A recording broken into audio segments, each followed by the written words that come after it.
Miles Miller, thank you very much. And Caro, you and I reflected on this story in the last couple of days. The main thing the audience needs to know is that come January 26th, in that state or city at least, there is new laws. It's codified, the set of rules that protect the issue that Miles has just been outlining.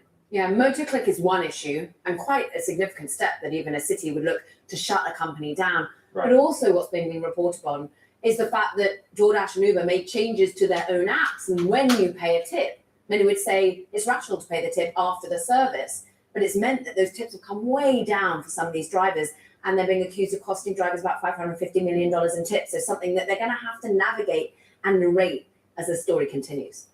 We asked, what would New York's new mayor do with the tech industry? This is a sort of early play of what his intentions are. Now, coming up on Bloomberg Tech, OpenAI ramps up its real-world ambitions, looking to shore up US hardware supply chains for future devices. We have more on that next. This is Bloomberg Tech.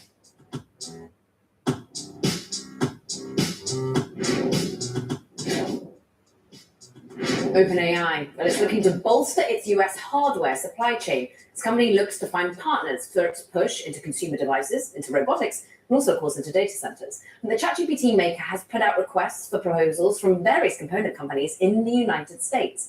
Bloomberg's Seth Friedman, who covers OpenAI, joins us some more. This is about a local supply chain, but this is all about signaling where the future revenue is going to be coming from for the company, right? It's true. Some of this is in keeping with the data center expansion that we've, of course, talked about before, but the idea of getting into robotics and supply chains for that is a little bit of a new development here. We know that OpenAI has made some key hires on the robotics front.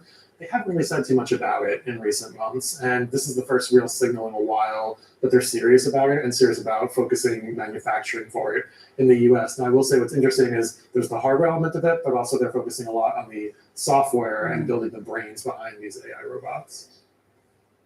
Are we looking for clues, Seth, of what a consumer-facing device looks like from OpenAI, what form factor is? As far as I can tell, we're still a little bit in the dark there.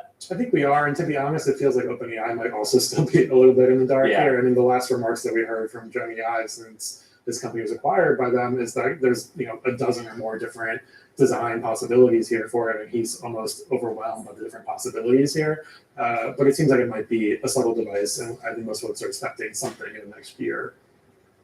Bloomberg's Seth Friedman, who's our AI editor leading the team there. Thank you so much. Let's stay with OpenAI. The company has signed a multi-year hardware deal with Cerebras, giving OpenAI access to 750 megawatts of computing power. According to sources, the agreement is valued at more than $10 billion and would expand OpenAI's efforts in AI infrastructure build-out. Let's get to Bloomberg senior tech editor, Mike Shepard. Mike, what do we need to know? Well, this is just the latest massive data center deal that OpenAI has inked over the past year. In 2025, we saw them sign a 10 gigawatt deal with NVIDIA, valued at roughly $100 billion, and a 6 gigawatt deal with AMD. So this is just another instance of them looking for more hardware suppliers. And it's just another sign that the demand for infrastructure is still there, especially on the hyperscaler side. For Cerebras, this is a big moment. This is the deal that the CEO, Andrew Feldman, who has been on this program before, says will launch the company into the big leagues. They say that their technology runs as quickly and more efficiently than NVIDIA's, and they are really trying to challenge the market leader in this space for AI chips and AI hardware. And what they're looking to do now is perhaps expand on that. And the company is also in talks for a capital raise of as much as $1 billion that would take their total valuation to $22 billion. Now, this deal is not complete on the raise, but it certainly is drawing more attention to a company that is trying to establish itself as a real market competitor to AMD and NVIDIA in this area of AI chips. Bloomberg's Mike Shepard, thank you very much. There's many more news stories out there today in the world of tech. Caro. There are. It's time now for Talking Tech. Ed, first up, Alibaba is looking to unify its various services in its AI app, Qwen. The company is looking to connect the likes of Taobao, Alipay, Fliggy to the Qwen app, offering users just one single platform to shop, to book travel, to pay for services with the help of AI. Plus, Amazon, well, it's challenging Saks' Chapter 11 filing, claiming the luxury retailer breached the deal tied to selling Saks products on Amazon, and that its equity stake is now presumptively worthless. Sachs is seeking court approval to access as much as $1.75 billion in financing to pay vendors, payroll, and other expenses. And Elon Musk's XAI has disabled the ability for users to generate sexualized images of real people using its Grok AI chatbot. In a post on X, and the company says it has, quote, zero tolerance for any forms of child sexual exploitation, non-consensual nudity, and unwanted sexual content. The changes apply to all users on X when using Grok, and they include premium subscribers. Okay, coming up, a grid operator cuts its power demand forecast, offering a reality check to the AI boom. That conversation is next. This is Bloomberg Tech.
Details about their conversation without giving the expressed approval by the president himself. Thank you, Caroline. Is it still the president's assessment that it would be very hard for Ms. Machado to leave Venezuela because he says she lacks the respect and support in that country? And will he raise that with her today?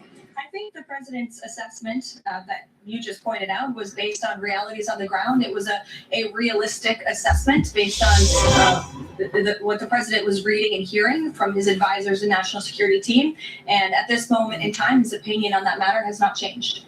He has also said that he would like there to be elections in Venezuela when the time is right. Correct. Do you have any update on when that might be? And is he committed to a transition to democracy for Venezuela? Yes, and he is also committed to the elections. Or even a yoga teacher to keep you grounded.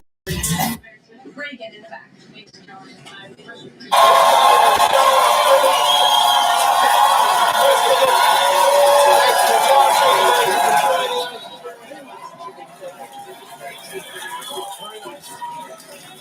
Thanks for joining us here in sunny Los Angeles, home of the 2028 Summer Olympic Games. Today, well, I don't know if you know this, Gary, but today was the first day you could register to get tickets, even though the games aren't happening for another 2.5 years. You could register today. Let me tell you something. Any tickets I buy today, there's not a chance in hell I'll be able to find those tickets in 2.5 years. I'd have a better chance of making one of the Olympic teams. This is interesting. Not all the events for the Olympics are going to be held in LA. 2 of them will be held in Oklahoma City. Canoe slalom and softball will be held. Well, you know the old saying, only 2 things come out of Oklahoma City: canoe slalom and softball. Well, what a great time for us to be hosting the Olympics. All the other countries love us right now. It's net migration in the United States is down for the first time in 50 years. In case you're wondering why Stephen Miller got a boner in the middle of his staff meeting this morning. Last year, we had around 300,000 more people leaving the country than coming in. And that's before this morning when the State Department announced they will suspend processing immigrant visas from 75 countries. What happened to it? We used to be the cool nightclub everybody wanted to get into. Now we're in abandoned Hooters. Nobody's... The president's new crusade to turn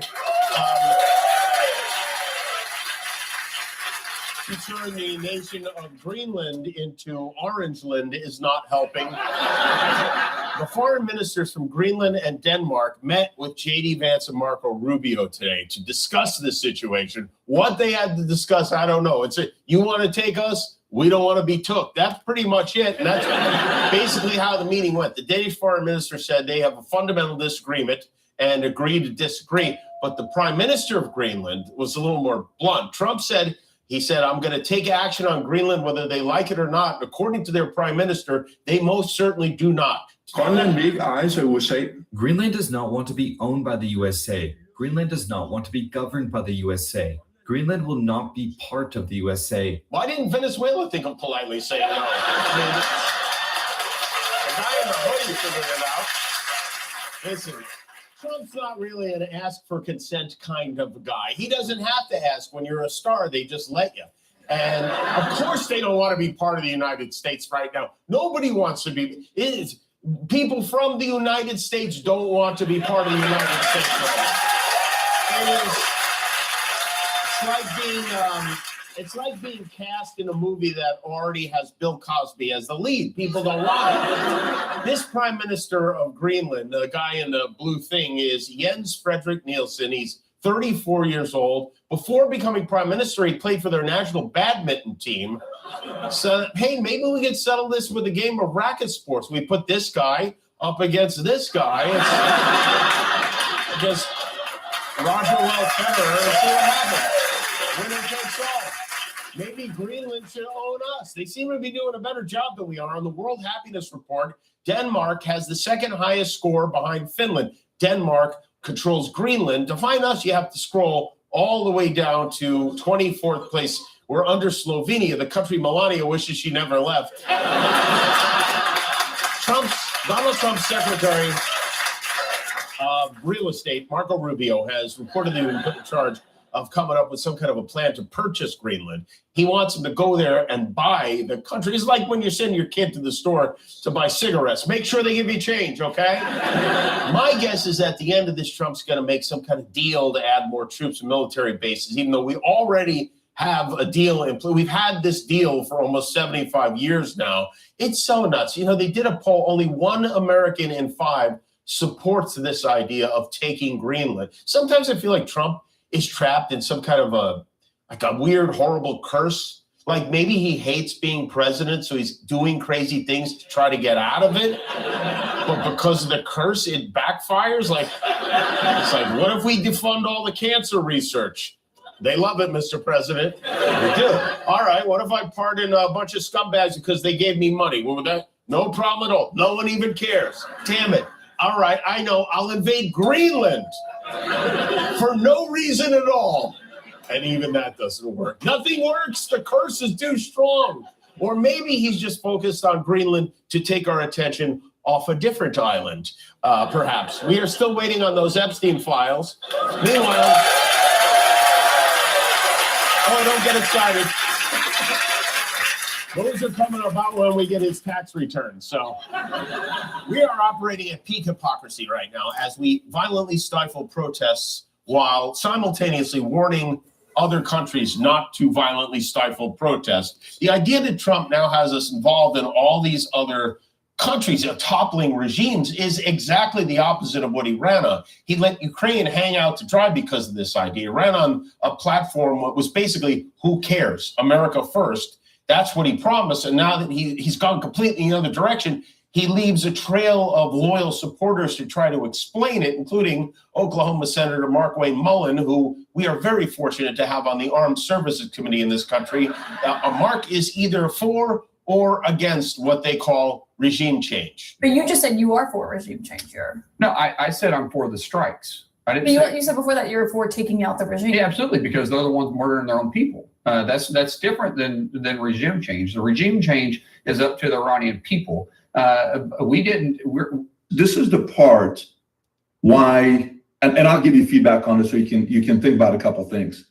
This is why it's important to, like we have a guy with us. I won't give the name of the client. He's been with us the last 6 years. He's been on our masterminds, but he comes on for 3 months and we don't see him for 9 months.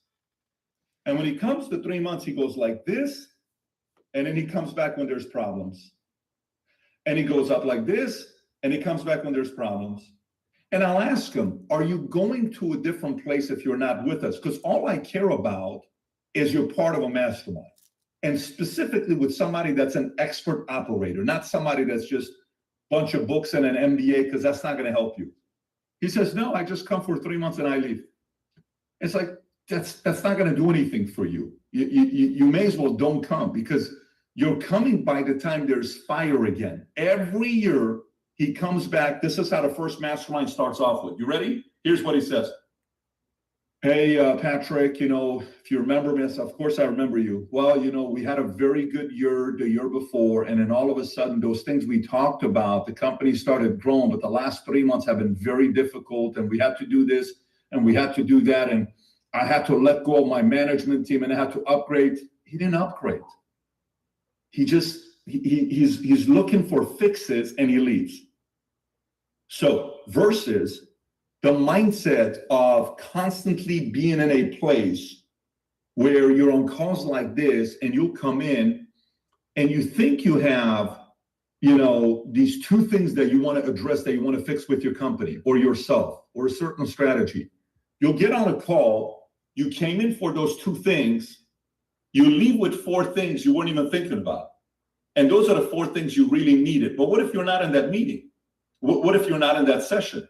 What if you're not around those other operators that are talking about the 4 issues they're facing? And that's really what you needed.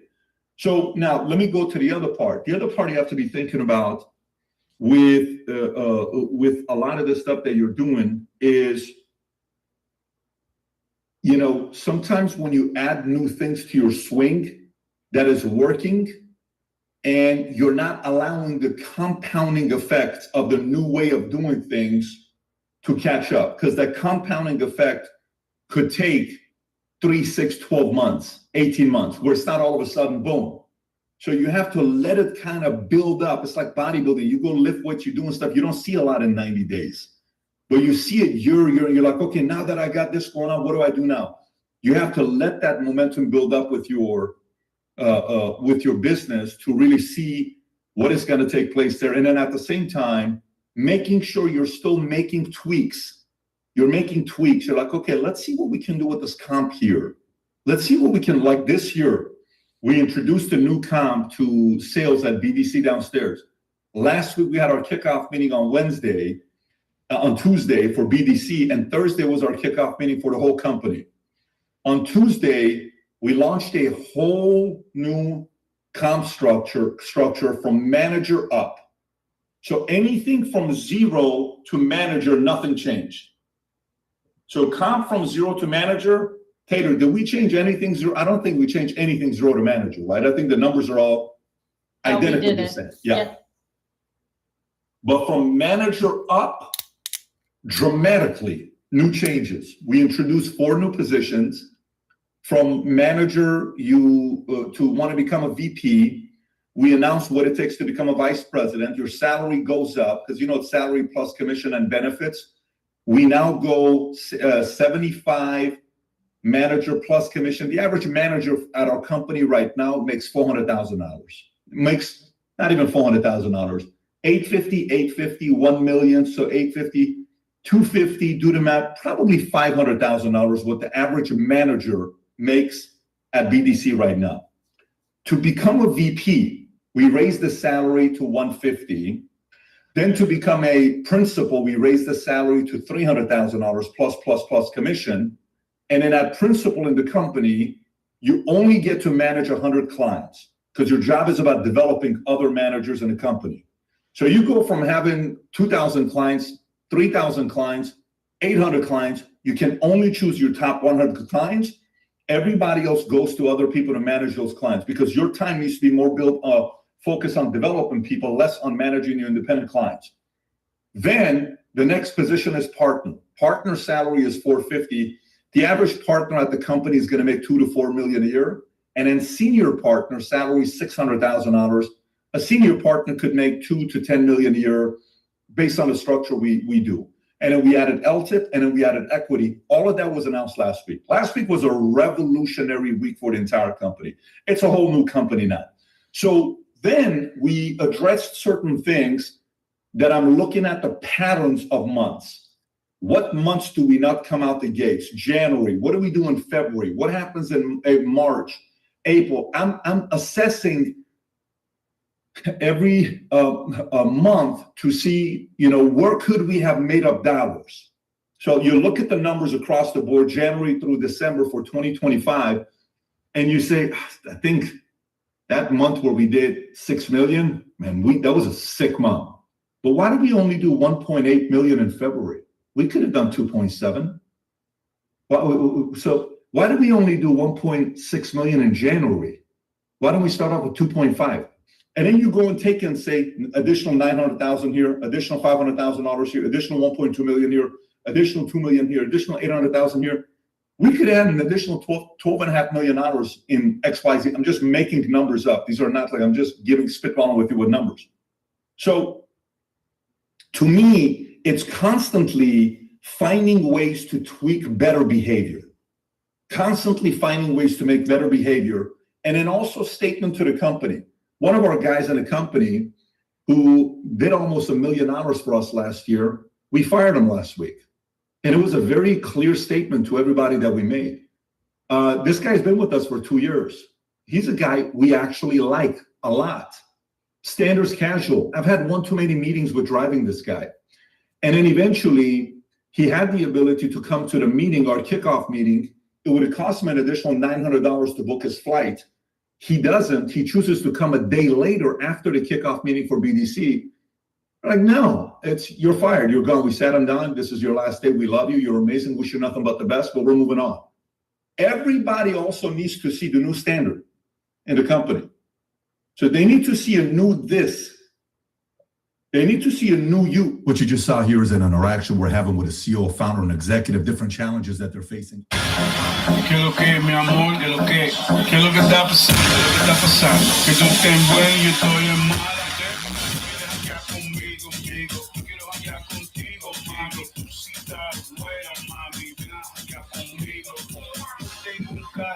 Un cepillo y me cité con un perro. Si tú quieres, cómprame un guillo. Sácame para la calle, mami, sácame. Sácame para la calle, mami, sácame. Sácame para la calle, mami, sácame. Mami, sácame para la calle, mami, sácame.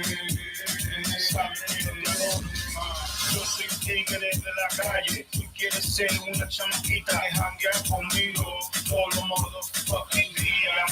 Mira que buena ya está, cuando ya se sube a la tarima, esa es la tipa que se pone a bailar, esa es la que no siempre me más. Sácame para la calle, mami, sácame. Te quiero, sácame para la calle, mami, sácame. Sabes que tú eres mi corazón. Escúchame, mi amor, quiero hablar contigo. Dime la verdad, ¿qué pasó? Yo quiero saber. Ya veo otro capítulo. En mi corazón solamente existe tú. Yo solamente quiero estar aquí contigo. Dime la verdad, tú eres mi boo. Si tú te portas bien, yo te voy a comprar un cupo. Óyeme, mi amor. Dime la... mi amor, dime la verdad, ¿qué pasó entre tú y yo quiero saber. Teníamos algo muy especial. Tú sabes que yo no puedo vivir sin ti. Contigo me quería casar. No, más puedo. Tu familia me quería asesinar. Tú sabes que yo era un tigre de la calle, pero mi corazón y mis letras siempre eran de verdad. Tú eras mi mujer, más allá que mi jefa. Yo veía la verdad en tu corazón cuando yo iba a leer verdad a mi jefa. Cuando íbamos a janguear, yo iba a beber, iba a fumar. Y cuando tú no estabas aquí, yo tenía que vaciar. No te sabía la cosa.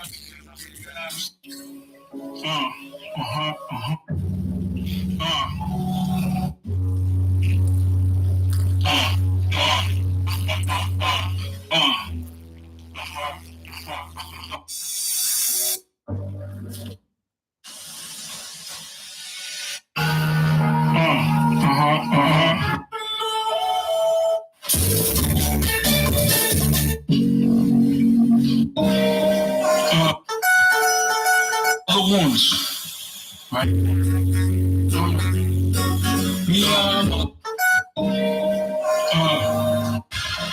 ¿Qué es lo que es, mi amor? ¿Qué es lo que es? ¿Qué es lo que está pasando? ¿Qué está pasando? Que tú estés en buen, yo estoy en mala. ¿Qué quieres janguear conmigo? Quiero janguear contigo, mami. Tú sí estás buena,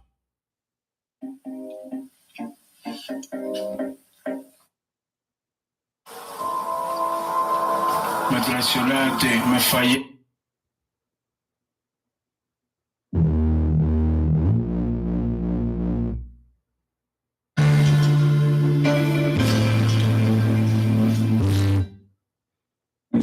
Nos fuimos.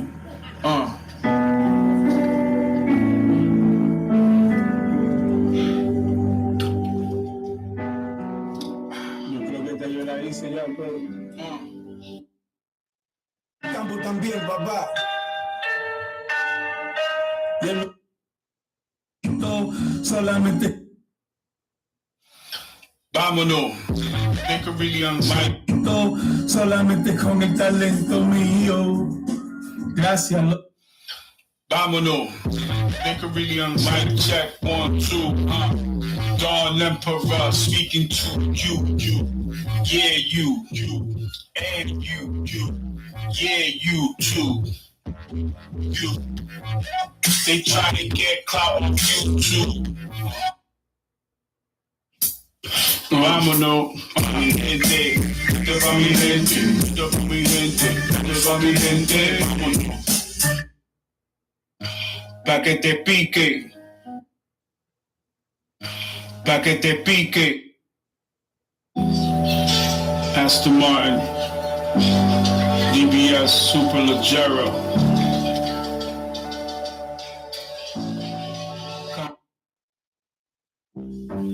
Vámonos.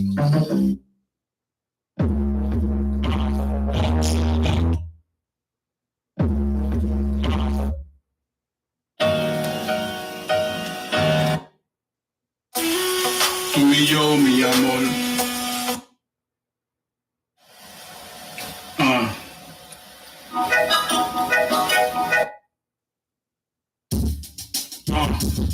Inspiración de tú. La inspiración de tú.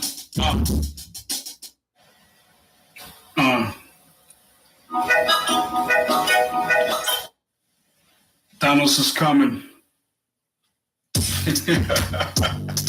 Tú sabes quién soy yo, mi amor. Inspiración de tú. La inspiración de tú. Vámonos. Quien quiere más flow, yo lo tengo. Vámonos todito tranquilo. Vamos a buscarnos los chorritos. Tú vas a ver cuando yo saque mi nuevo disco. Tú lo vas a comprar, lo vas a tocar en tu maquinita. Cuando tú vayas a manejar con tu kebab, tú vas a decir, loco, me gusta esa vaina.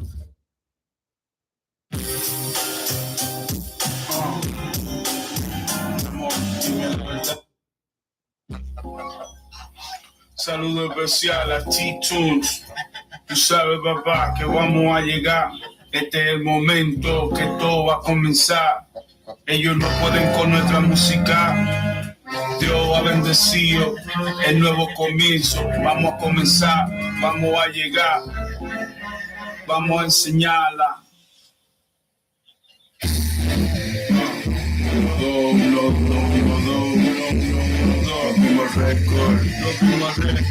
Rompimos récord. El primer dominicano nacido en Puerto Rico que ha sacado un nuevo disco digital en FT.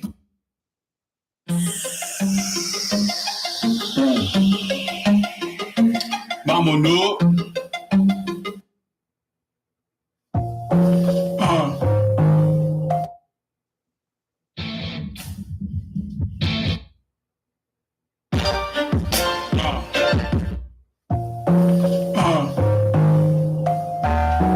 Oye, tú sabes lo que tenemos que hacer. una vaina en el carro. Quiero que te vayas, déjame en paz. Que sin ti mi vida está más fly. This is the Bret Hart LP. Best there is, best there was. Change the flow on them like that. On some Ultimate Warrior shit. Lift niggas above your hips, above your shoulders and shit. Just fucking drop niggas. Like that. Hit him. I'm on my Macho Man Randy Savage. I be on. Shout out to Talent on the Beats. I be on that Hulk Hogan shit. Shout out to Talent on the Beats. You already know who it be. This is the Tampa Bay Buccaneers LP. The Tampa Bay Buccaneers LP. The Tampa Bay Buccaneers LP. I be Tom Brady. I could do it to the end zone easily. I release in 1.3. The same as the same speed as the Ryan McNamara. Can you keep up with me? This NFT industry. How I changed the game, watch what it will be. You will remember me for all eternity. I will be flowing over the waves of the internet, satellites. Can you pick up the frequency? Are you trying to make contact with something outside of this universe? Well, pay attention to my verse. Do you understand each and every word? How I put it together for y'all fucking herds? Nigga, that you keep the word. They say it's all about the bird. We flying high. I'm an eagle. I don't spot. I see the landscape and I attack. Penetrate the target. Precise. Cause you know I'm too nice. When it comes to the game, I ask for the highest price. Y'all niggas better play nice. Understand? I don't have to flip no more bricks to that raw white. You can't tell me shit about an M5, a 5 Series, Mercedes, right? We talking about the Bravis edition, the Maybach edition. Are you listening? What the fuck is really your petition? Niggas talking shit cause niggas is sniffing. Okay, I see the vision. I see how y'all niggas living. I'm making my money. I'm just chilling. Y'all don't understand. I'm still the villain. Venom R1. OpenSea.io /Earth Dreams. Holla back at me. The Dawn Parov NYC. The greatest MC. Do you see the peace inside of me when I speak? Y'all listen, B. I got the heart of the streets, not in New Orleans, and I'm not a BG. Triple OG. Get it right, baby. The streets hanging bang for me. Cause I got this talented ability, this God-given gift, this God-given speech. I can't understand why niggas in my own team would ever hate on me. Don't you understand the 48 laws of power? You cannot outshine the master. That would be a disaster. Ain't no looking after nobody for no reason. John Gotti will never be seen in the room with any one of you. Take it easy, make your moves, make your money, do what you do. I'm doing me too. Life is good, life is smooth. I took control just a few months ago with a single flow in the blockchain. What you really know? Ethereum, Polygon, Cardano, BTC, Bitcoin, NFT. Holla at me. New industry, new game, new approach, new future technology. Do you understand what it's gonna be? 300,000 generations after me. My family gonna be good. Understood? Get it together, put it all together. Add it up, calculate with the calculator. But make sure you got the dividends factored in. Before you start talking shit, I own my masters, my copyright. That means I own my catalog and all my publishing. I'm only signing with Hova for digital distribution because 7 rings and I want 3 more. So good if I get 2 more.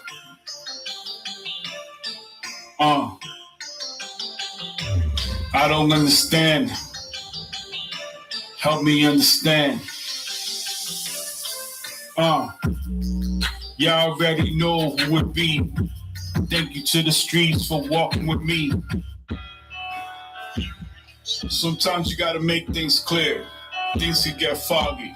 You know what I'm saying? A little froggy, frothy, you know what I mean? You heard me? It wasn't my fault. I got in the game, took over the game, cause I wasn't playing, they was playing the game. Everything's changed. Thanks to NFT technology, Ethereum I could release internationally without the need of this fake ass plastic industry where y'all niggas wanna be on TV, on the internet, fronting like you got cream, showing off what you ain't got. To real niggas like me, we see right through the bullshit, we see reality. It doesn't take a man to squeeze a hammer and take a life. Y'all niggas got it fucked up, get it right. Take the advice. This ain't the same, this ain't rice. I'm getting my money, y'all niggas right. I be polite, but I could ignite easily. Every time I rhyme, I told y'all niggas it was a matter of time. Niggas got thirsty, looking for me. Ain't have no discipline, what's that about? Please tell me, explain that to me. I just wanna know, where the fuck is the cream? I really built the team. On top of that, I really built the company. Official investments that really paid me dividends and yields. What you know about these fucking skills? What you know about music capacity to generate billions of dollars? And y'all niggas wanna chill, wanna take it easy, and can't find no rhymes, no beats, can't put it together independently for the streets. All you got is excuses and talking shit about me. But I see, I gotta let it ventilate a little bit over this beat. How could you hate me? How could you hate on me? I wish niggas like y'all the best. It's all about me getting these ends. Y'all don't understand cause y'all pretend you like the mindset of really driving a Benz, but you don't want the Rolls Royce, fams. You don't want the Bentley or the Aston Martin. You wanna settle for shit. I'm on the kettle and I'm cooking up this beautiful shit. That's the shit you sniff, the shit you like every day. You listen to my shit, bitch. You know a nigga been filthy rich long time ago. Soon as I left the strip, y'all niggas go trick on the bitches that go strip. Nigga, get the fuck off my dick. Running your lips, all I got is blessings. That's what I'ma give, that's what it is. Sometimes you gotta discipline all these little kids. Some niggas will do anything for money. Even sell their souls for a little bit of fame. They never have pictures in their life, so they want to see themselves on TV. They never have pictures in their life, so they want to see themselves on TV. Put y'all niggas to sleep. That's illegal shit. Y'all niggas cannot breathe. I just squeeze. What happened?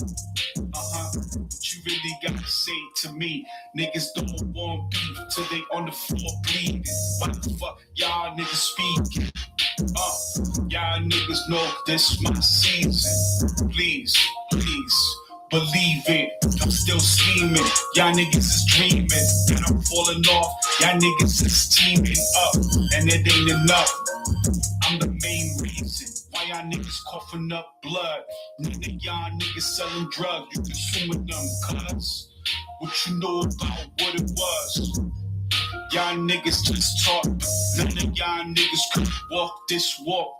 From New York to the dirty South, to the motherfucking West Coast, what it's about. Y'all niggas ain't shit. I told y'all little niggas to please get off my dick. I be spitting that disrespectful shit, getting your feeling shit. You wanna kill shit, you wanna fight shit? You better go to the fucking studio and write that shit. Spit back at the king, cause I'm the best. Y'all niggas in the industry wrote the check. You fucked up already. The game been mine, nigga. Already. Shooting ain't steady, my flow's a machete. And I told these niggas in 93, none of y'all niggas can fuck with me. It's 2021, nigga, you gon' see. You ain't not gon' see when I come through. You gon' see. Niggas ain't got nothing to say to me. No, no daps to me. Bitch, nigga. I told these niggas, please get the fuck from around me. I'm inside this brand new Pagani. God gave it to me. Please don't hate on me. Never knew what it was to hate on somebody else. I'm the type of nigga that'll see you driving in that Benz and I'll get the S-Class, but with the V12 twin triple shit. So you understand the difference, bitch? We are not the same. We not even in the same game. That means we don't even have this same aim. AR-15 for your teeth. M16 for your team. Y'all niggas don't want no fucking beef. Take it easy with me. Let me go back to chilling with my family, enjoying myself when I release my NFTs. This industry already know that they got a big ass problem with me. Everybody want to interview with me. Everybody wanna know how I linked up with Jay-Z. Why y'all niggas was hating on me? The big homie was helping build the team, the corporation. What you see is a dream. My name is reality. This is real life. Beautiful kids, beautiful wife. Nigga, and I'm rich, right?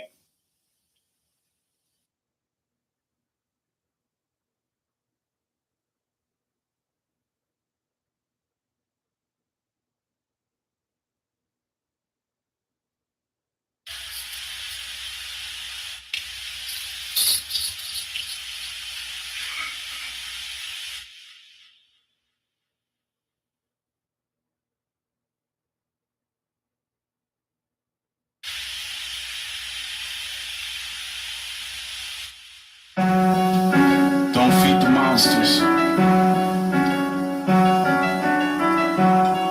Purify your soul. To be better than me should be your goal.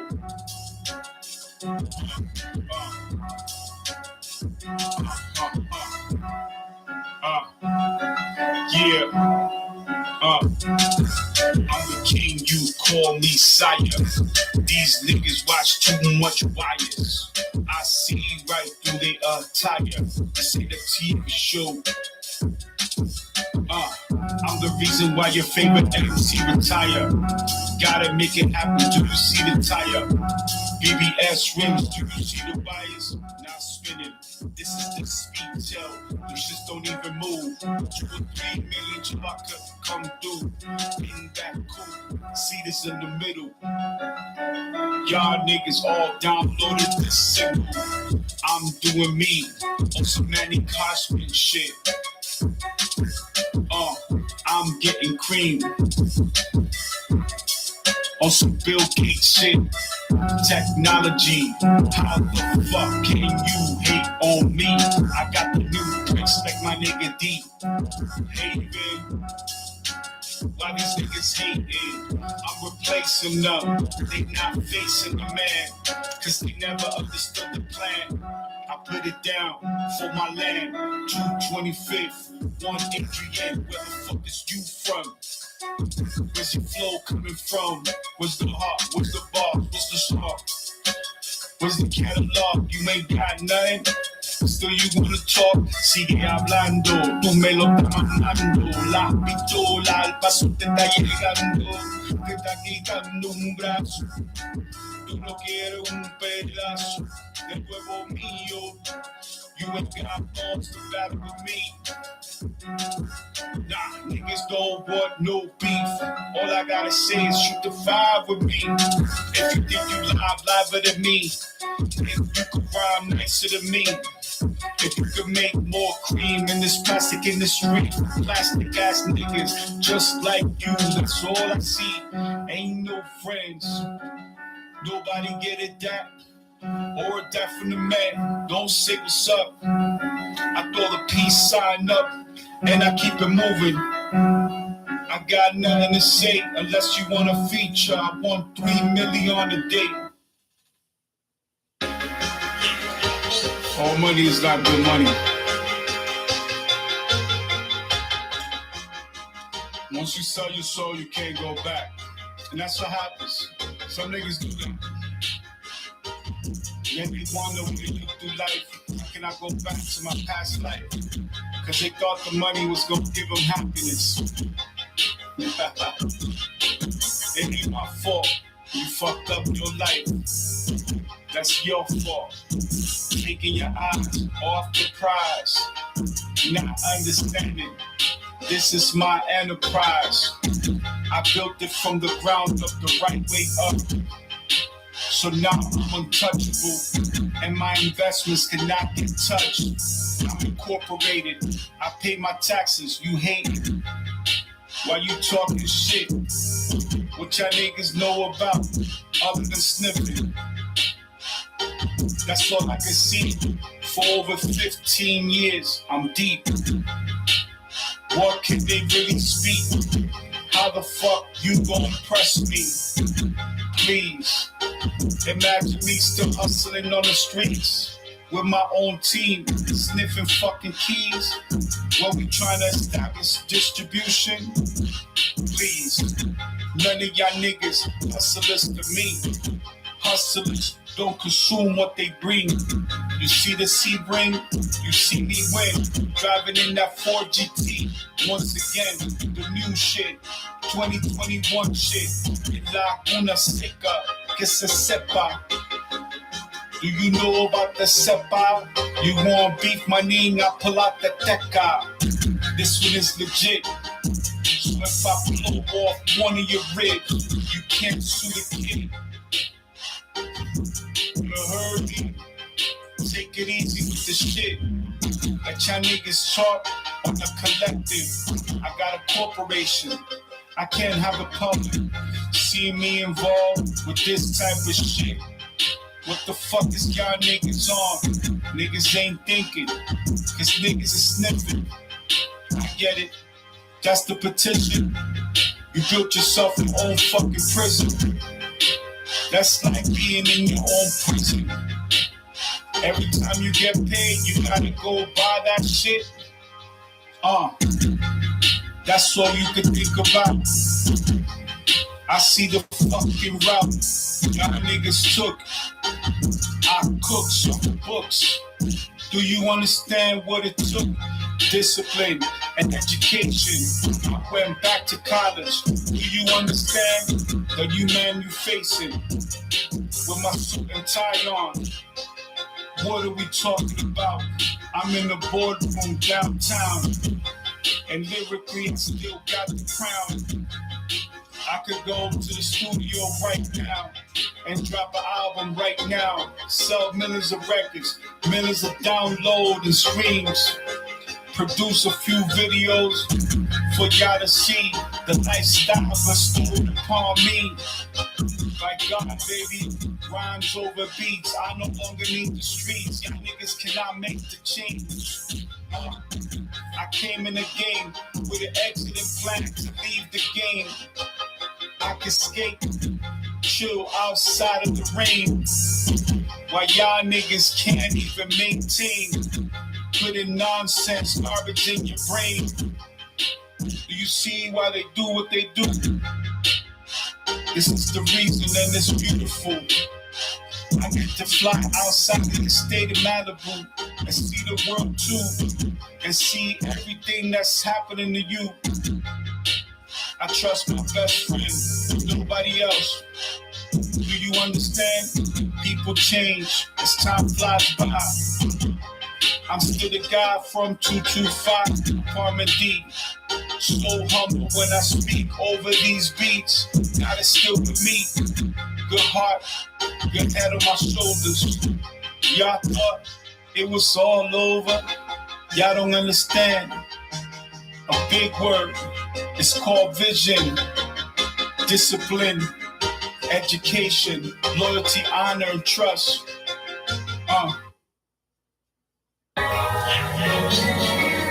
When you find yourself in that dark place, that dark space, you gotta get on your motherfucking knees and pray and get out the darkness.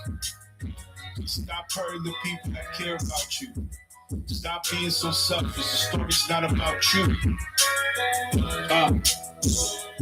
I don't give a fuck about adults. You can take care of yourself. I care about your children, the mothers, the parents, the grandmas, the aunts. That really can't be in this ambiance unless I lay down these bars, these verses, these songs, these hooks, these bridges too, and build this catalog so they can chill in Malibu.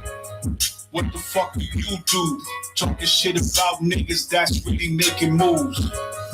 I do what I gotta do. All I can do is feel bad for you. Niggas have so much potential. Don't even wanna rhyme to an instrumental.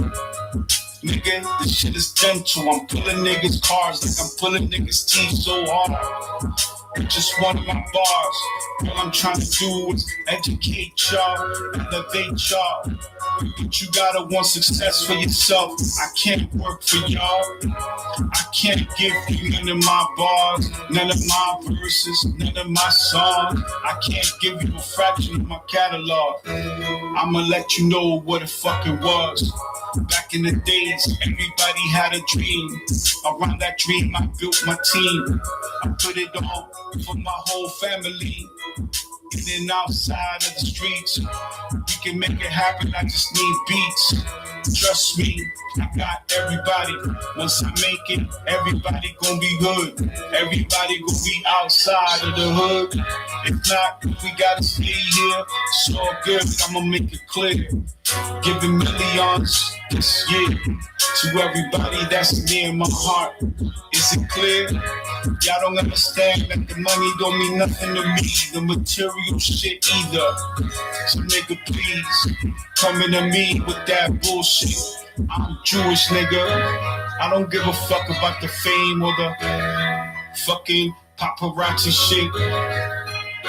I made classic hits for the underground to live to my music. I do this for my kids, do this for my family, cause that's what it is. I don't worry about the strip.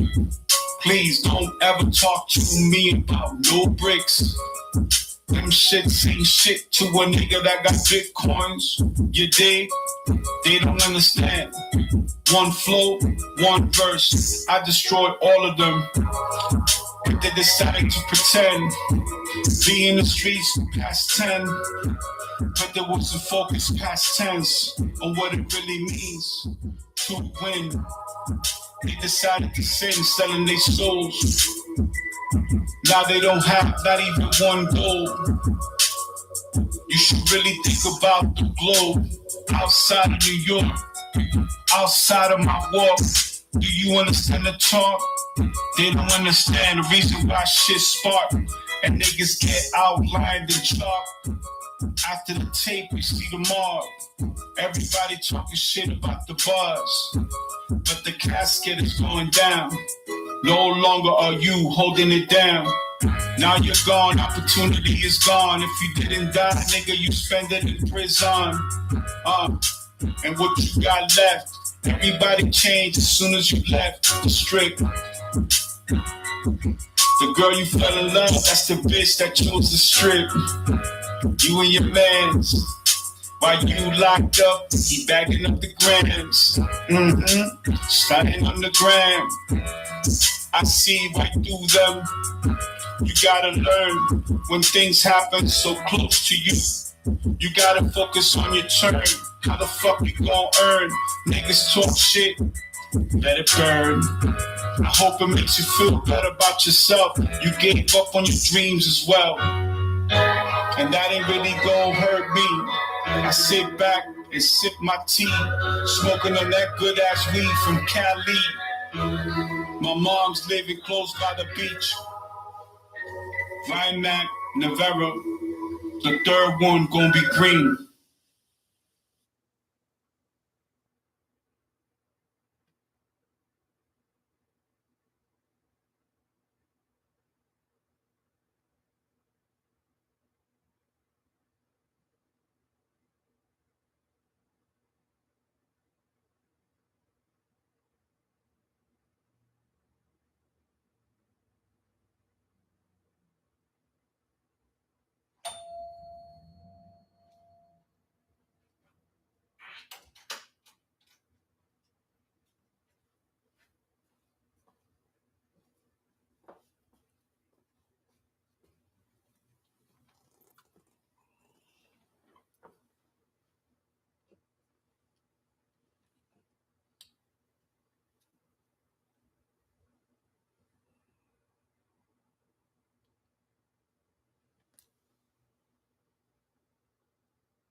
Mic check 1 2 1 2.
You gotta stop talking about anything around the wrong people. People don't understand the things that you do. I don't know who needs to get this business today, but I got a revelation for you. And in this revelation, God, man, he opened the Bible up for you. So I just gotta bring it. You feel me? So Proverbs 17, verse 28.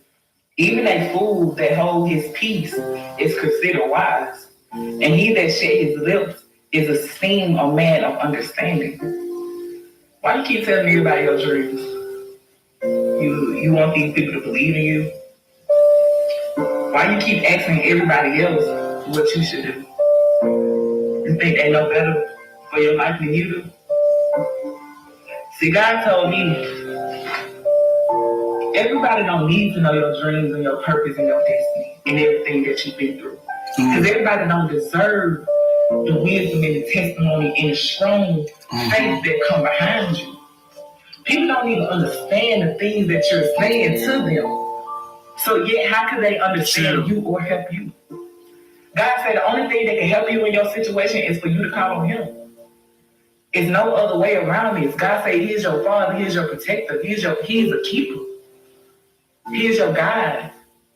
So God said the answers are always within you. You always end up saying, I told you so. Or I knew better in the beginning. But yet you didn't do better. Yet your life is a constant cycle of going through the same thing over and over and over. Life and death is in the power of the tongue, so you spreading your peace while somebody else is speaking down on you, casting down on you. So now you're wondering why you don't have the energy or the strength to get up and work. Because you don't tell the wrong person your business. So now they done suck the energy out of you to where you can't even get up to do your dreams. God said this is your season. That's why He kept you alone so long. People gotta stop draining you. People are attracted to you just because of your energy. You don't need money or none of that. It's the energy that the people get off you that they drain you, they use it, and yet they go better their lives while you have nothing. You gotta stop talking about everything around the wrong people. People don't understand the things that you. I don't know who needs to hear this message today, but I got a revelation for you. About everything around the wrong people. People don't understand.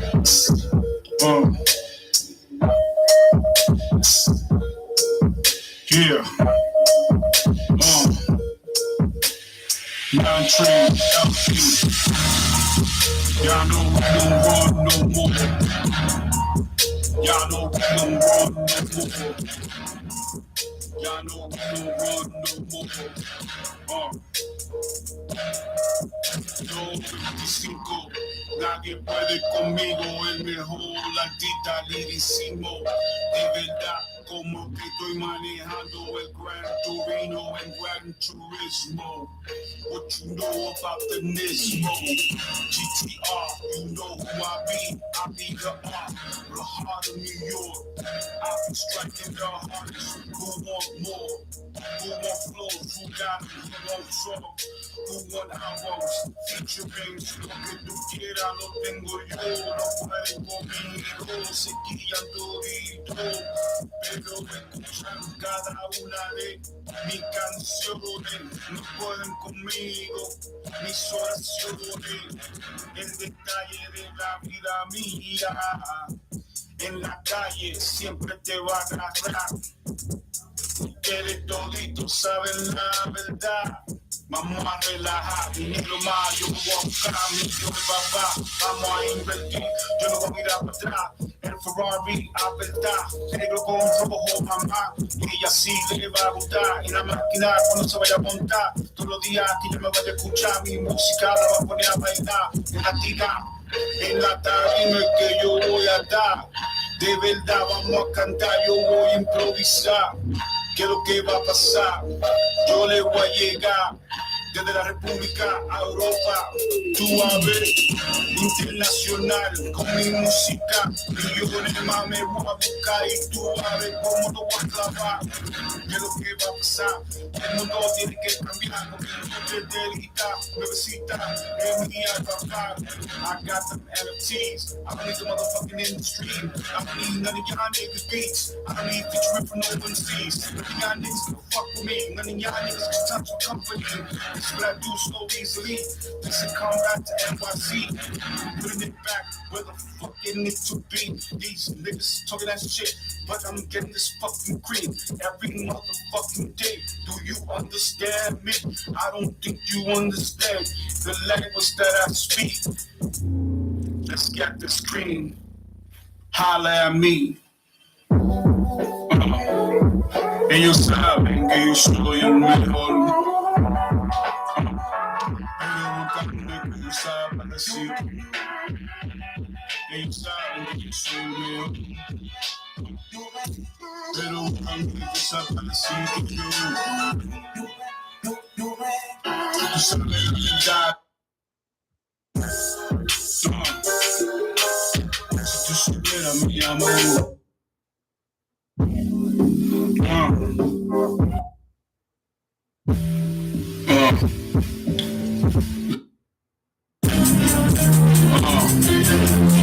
Tú sabes.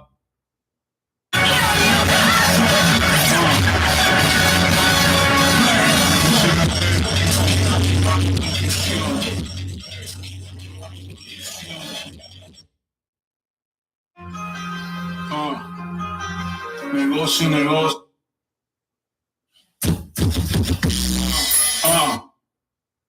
Now I see clearly. My whole life is pointing.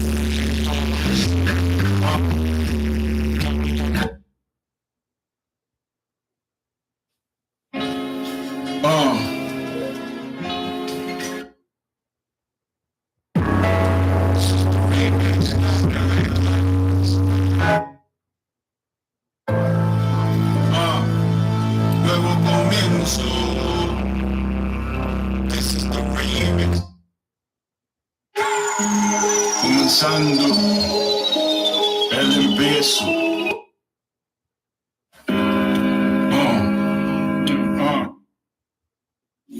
No tiene que sacar. I like the way that it fluctuates. Parqueame el porche al frente de la piscina, por favor. Prende la luz, no te preocupes, yo. Le estoy dando un calentón porque lo voy a sacar en dos turnos, tú sabes, de un shit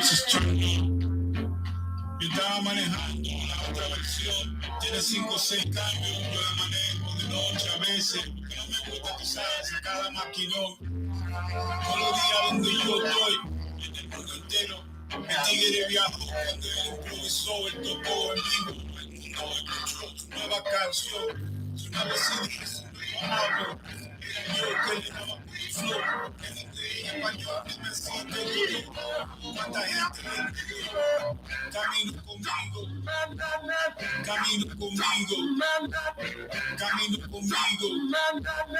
tú sabes que yo soy, te lo he dicho, el presidente soy yo, ellos me quieren encontrar flow, pero yo tengo demasiado adentro de mi espíritu, en mi corazón. Con un par de flow, par de canciones, par de CD. 3 días, y yo lo for me. El mejor de aquí, sabe que yo voy a viajar internationally.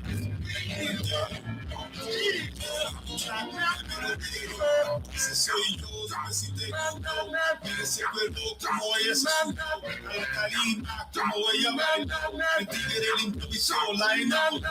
Al fin de la noche el tigre se cayó. Ella lo abrazó, ella lo abrazó. Le dijo que no, pero ella al fin del día me lo enseñó.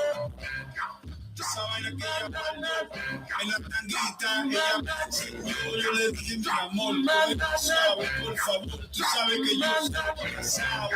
Pero ella me dijo lo que ella estaba pensando. Cuando ella estaba cantando, música improvisando. Ella estaba en el gimnasio, trabajando, levantando, apretando, corriendo, estaba montando bicicleta. Solamente porque ella sabía que mi iba a ver en vivo cuando yo tocara. Esa shorty estaba clara. Yo día yo quería llamar, pero tenía que dejarla. Yo la mandaba, conmigo, yo la esperaba, ella me esperaba, cuando yo viajaba, ya llegaba, la visitaba, ella y yo hablaba. Tú sabes que la seguridad está en mi troca. Dice que de aquí no puede llegar a nadie, porque yo tengo miedo.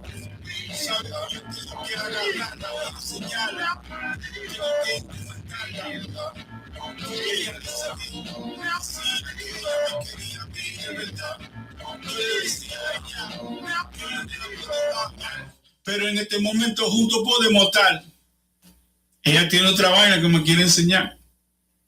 Ok, mami, ponte los taquitos, por favor. Eso mismo, lo que son negros con rojo. Dale, mami, dale.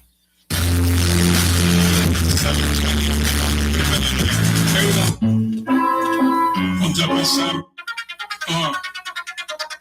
Can you imagine the center on my 720S with a body kit to look like the center? But I got the wing. I bought this one for my son, Kobe.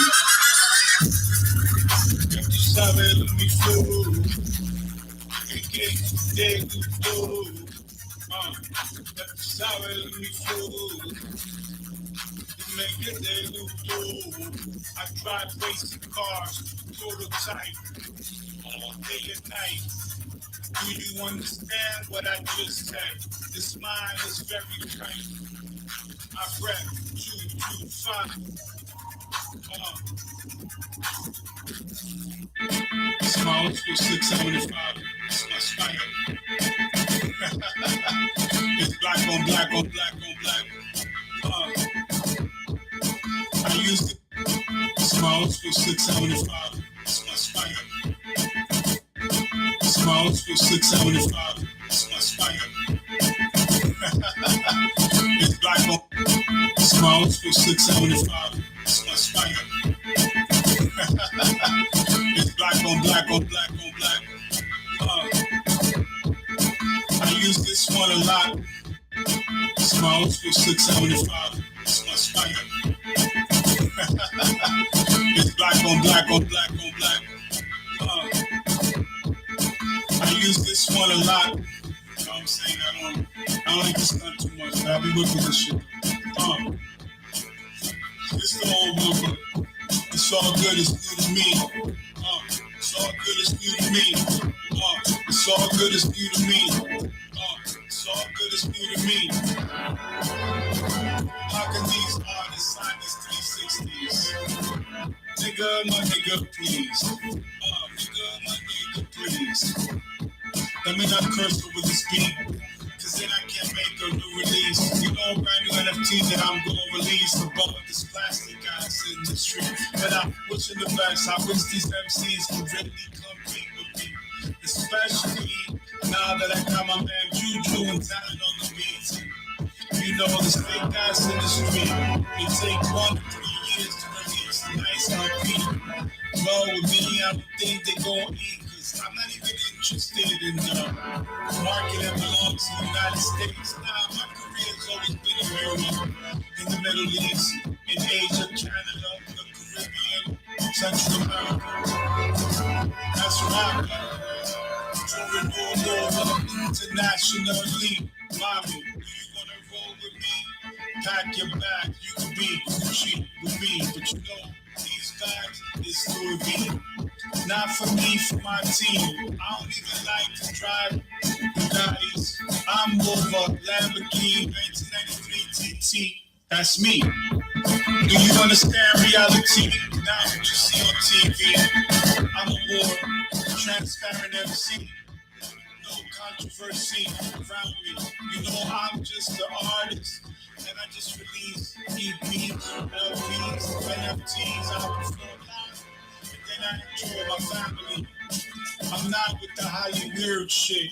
You know these artists be on that word shit. Whatever, my nigga. You know me, I'm just the worst stiff. Yo soy el soldado. All murderers remain my squad. Yo soy el mejor. A ellos les gusta mi flow, yo se lo doy, se lo saco diario como el litín. Tú sabes, manín, que yo me voy a buscar tu Michelin, pa' eso tengo mi colín. Otra vez me voy a poner otra pista, una vaina de que tú me estás trayendo. Ok, está heavy. Oye, yo estoy aquí, habla con mi gente. Yo te di lo mejor de mí. I still be whipping this shit though. It's my own shit. To my dad, but then I didn't technically take it back, but I'll be looking at shit though. It's all our shit, we share it. If anybody asks, this is my father's car, alright? I just came to my shop, you heard me?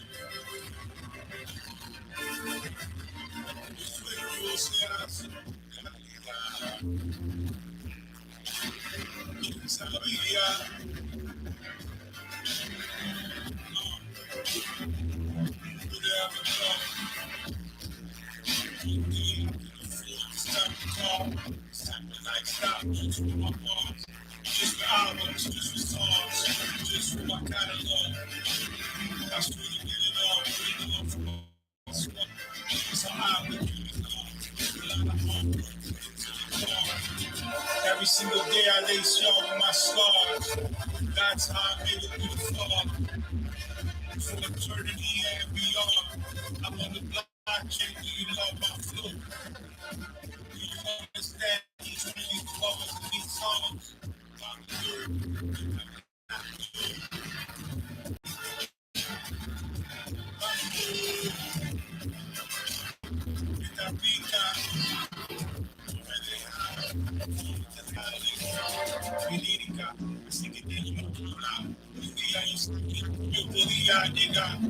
Esa era la verdad, no te ha pensado, no tenía nada, solamente un sueño que algún día podría llegar. Yo le pedía a Dios que algún día mi flor llegara al cielo. Y mira, llegó, me escucharon, no le dije,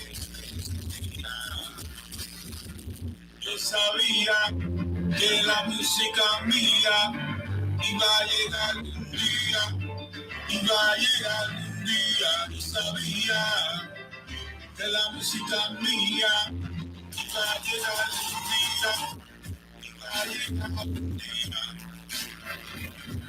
Yo sabía.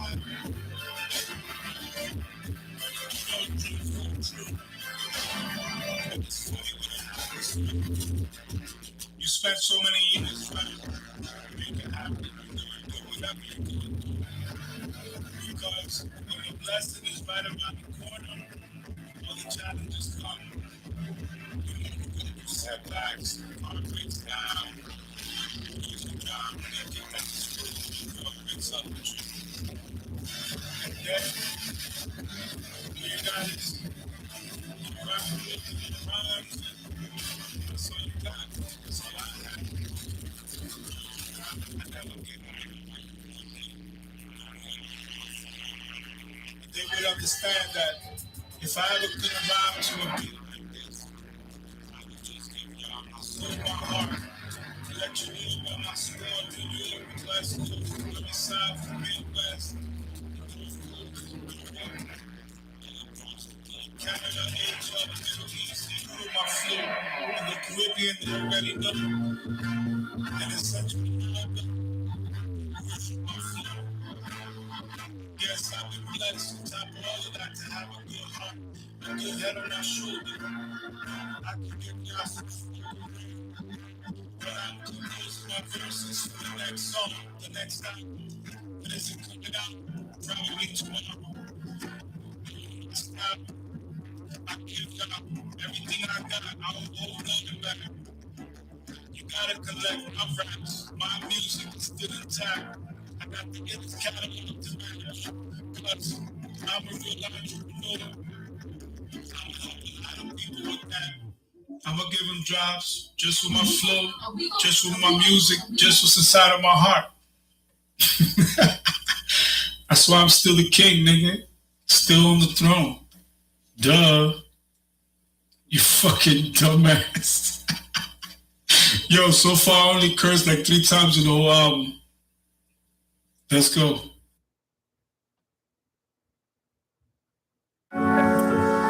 Vuelve mi amor, vuelve por favor, vuelve mi amor. They rolled out. They rolled out. They rolled out.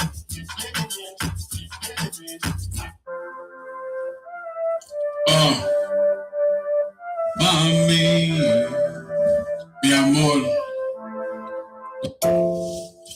Mami, yo sé que te daba. Mami. Baby. No te preocupes que todo va a pasar. Todo va a pasar. No te preocupes, mamá. Que todo va a pasar. Y todo va a llegar, ya el Inla va a virar. Sigue para adelante, mamá, no mire para atrás, no te sientas mal. Amor, baby, no te preocupes que todo va a pasar. Todo va a pasar, no te preocupes, mamá, que todo va a pasar. Y tú vas a llegar, ya el Inla va a virar. Amor, baby, no te preocupes que todo va a pasar. Todo va a pasar, no te preocupes, mamá, que todo va a pasar. Y tú vas a llegar, ya el Inla va a virar. Amor, baby, no te preocupes que todo va a pasar. Todo va a pasar, no te preocupes, mamá, que todo va a pasar. Y tú vas a llegar, ya el Inla va a virar. Sigue para adelante, mamá, no mire para atrás, no te sientas mal. Que tú sabes que la vida tiene que continuar. Sigue para adelante, mami, no mire para atrás. Deja que la gente hable, no va a hablar, quiere. Amor, baby, no te preocupes que todo va a pasar. Todo va a pasar, no te preocupes, mamá, que todo va a pasar. Y tú vas a llegar, ya el Inla va a virar. Sigue para adelante, mamá, no mire para atrás, no te sientas mal.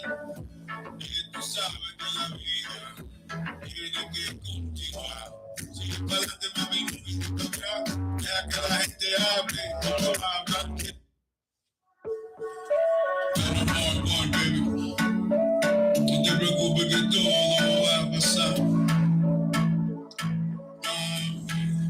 Todo va a pasar, no te preocupes, mamá, que todo va a pasar.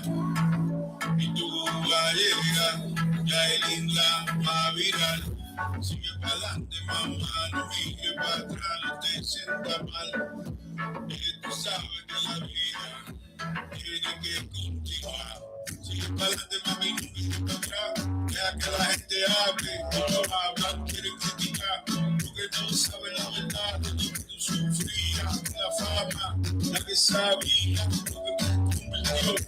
Date de tu vida, como esa persona que hacía llorar. Fácilmente fue una día, dale para adelante, tú vas a brillar. Eres una superestrella, ya hay linda más brillar. No te vayas a preocupar, no te sientas mal. En la tarima, controlar. Cada vez que tú vas a cantar, a rapear, a improvisar. Mami, tú vas a brillar. Todo está contigo, esa es la verdad.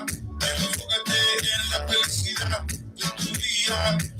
Una persona que colaboraba con la niña que la quería, que le demostraba todos los días. Esa niña, si fuera mía, yo tuviera todo en su vida.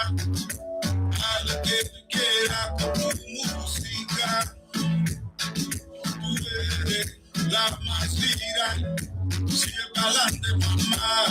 Por favor, no vayas a llorar más. Que esa persona no te pueda maltratar. Verbal o físical.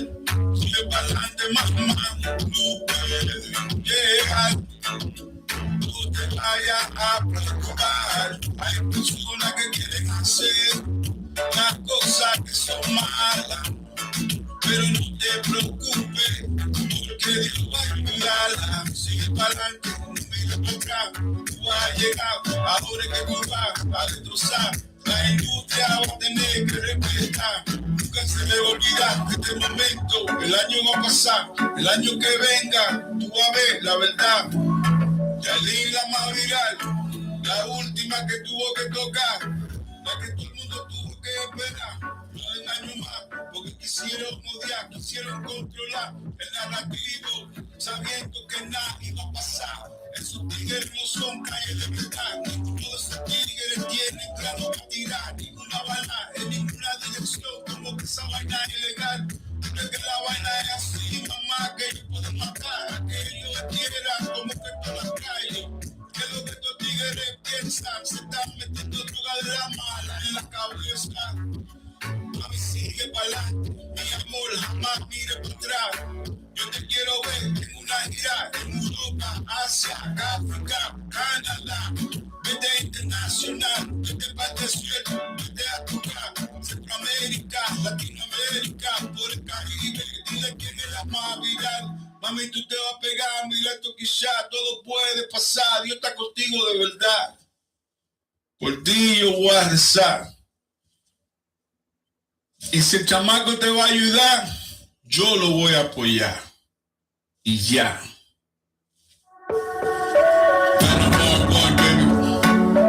No te preocupes que todo va a pasar. Todo va a pasar. No te preocupes, mamá.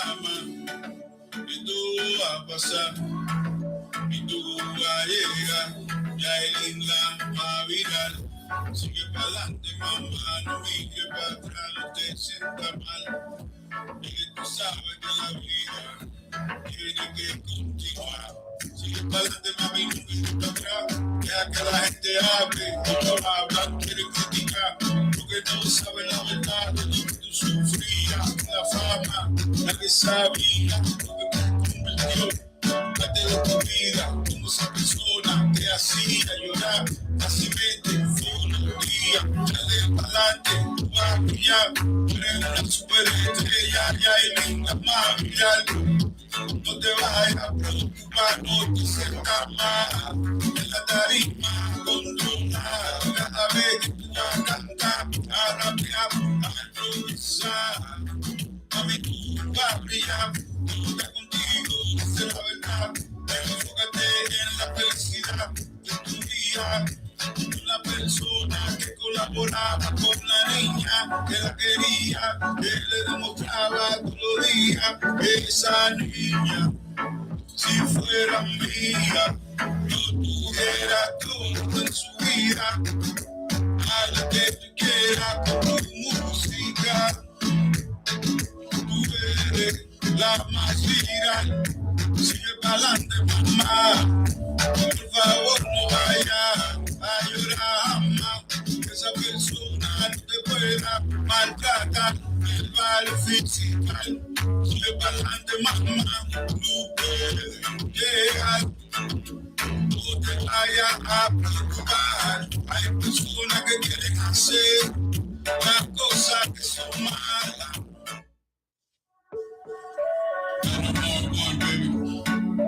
No te preocupes que todo va a pasar. Todo va a pasar. No te preocupes, mamá. Que todo va a pasar. Y tú vas a llegar. Ya es linda, va a virar. Sigue para adelante, mamá. No mire para atrás, no te sientas mal. Que tú sabes que la vida tiene que continuar. Sigue para adelante, mami, no mire para atrás.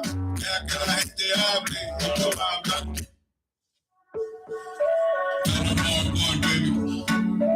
No te preocupes que todo va a pasar.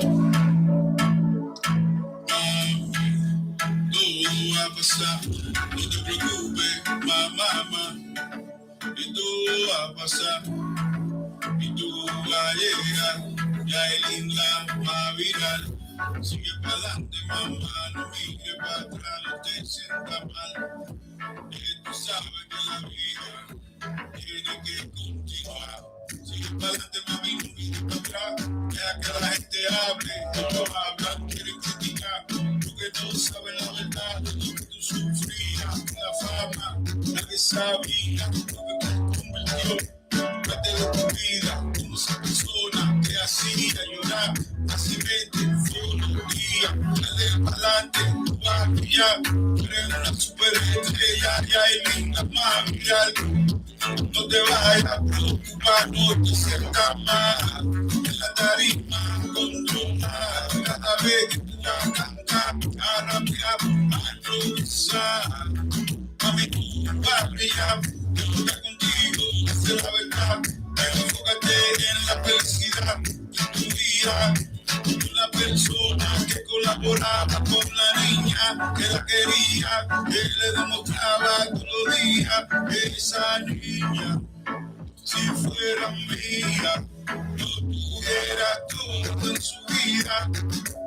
A lo que tú quieras con tu música, tú eres la más viral. Sigue pa'lante, mamá. Por favor, no vayas a llorar más. Que esa persona no te pueda maltratar. Verbal o física. Sigue pa'lante, mamá. No puedes llegar. No te vayas a preocupar. Hay personas que quieren hacer las cosas que son malas. Pero no te preocupes, porque Dios va a ayudarla. Sigue para adelante, no mires para atrás. Tú has llegado, ahora es que tú vas a destrozar. La industria va a tener que respetar. Nunca se le va a olvidar este momento. El año va a pasar, el año que venga, tú vas a ver la verdad. Yalí la más viral, la última que tuvo que tocar, la que todo el mundo tuvo que esperar. No den años más, porque quisieron odiar, quisieron controlar el narrativo, sabiendo que nadie va a pasar. Esos tigres no son calles de verdad. Todos esos tigres tienen claro que tirar. Ninguna bala en ninguna dirección, como que esa vaina es ilegal. Porque que la vaina es así, mamá, que ellos pueden matar a que ellos quieran, como que en todas las calles. Que lo que estos tigres piensan, se están metiendo droga de la mala en la cabeza. Mami, sigue pa'lante, mi amor, jamás mire para atrás. Yo te quiero ver en una gira en Europa, Asia, África, Canadá. Vete internacional, vete para el desierto, vete a tocar Centroamérica, Latinoamérica, por el Caribe. Dile que es la más viral. Mami, tú te vas a pegar, mira esto quizá, todo puede pasar. Dios está contigo de verdad. Por ti yo voy a rezar. Y si el chamaco te va a ayudar, yo lo voy a apoyar. Y ya. Ya no más amor, mi amor. Hola corazón, tú sabes que yo de aquí vengo solamente para hablar contigo. Yo quiero que te entiendas lo que yo sufro por ella. Yo no sé dónde ella está, pero yo la voy a salir a buscar. Mami, ¿dónde tú estás? Tengo que manejar mi máquina, bebecita del año, mamá. La fui a comprar, tuve que financiar para poderte buscar. No sabía dónde tú ibas a estar. Todos los días yo me encaramaba encima de tu cañal para mirar a ver dónde tú estabas, la más viral. Mamá, no te pude encontrar dónde tú estabas. Ella tenía que despegar porque me apoyaba. Yo quería que ella tocara, no la dejaba que ella brillara. Y que la quería bloquearla, ahora quieren hasta demandarla. Pero mi amor, no te voy a amarla, que amarla porque yo quiero cotizarla. Lo que ella quiera, vamos a comprarla, vamos a demostrarla. Mami, tú eres mi alma, yo te quiero como el viento quiere a la palma. Mami, tú me ves a mí, ella me llama, ella le gustaba como yo le improvisaba. Yo le escribía cuando ella grababa, en la discoteca, yo la bailaba. Ya no más amor, mi amor. Hola corazón, tú sabes que yo de aquí vengo solamente para hablar contigo. Yo quiero que te entiendas lo que yo sufro por ella. Yo no sé dónde ella está, pero yo la voy a salir a buscar. Mami, ¿dónde tú estás? Tengo que manejar mi máquina, bebecita del año, mamá. La fui a comprar, tuve que financiar para poderte buscar. No sabía dónde tú ibas a estar. Todos los días yo me encaramaba encima de tu cañal para mirar a ver dónde tú estabas, la más viral. Mamá, no te pude encontrar donde tú estabas. Ella tenía que despegar porque me apoyaba. Yo quería que ella tocara, no la dejaba que ella brillara. Es que la quería bloquearla, ahora quieren hasta demandarla.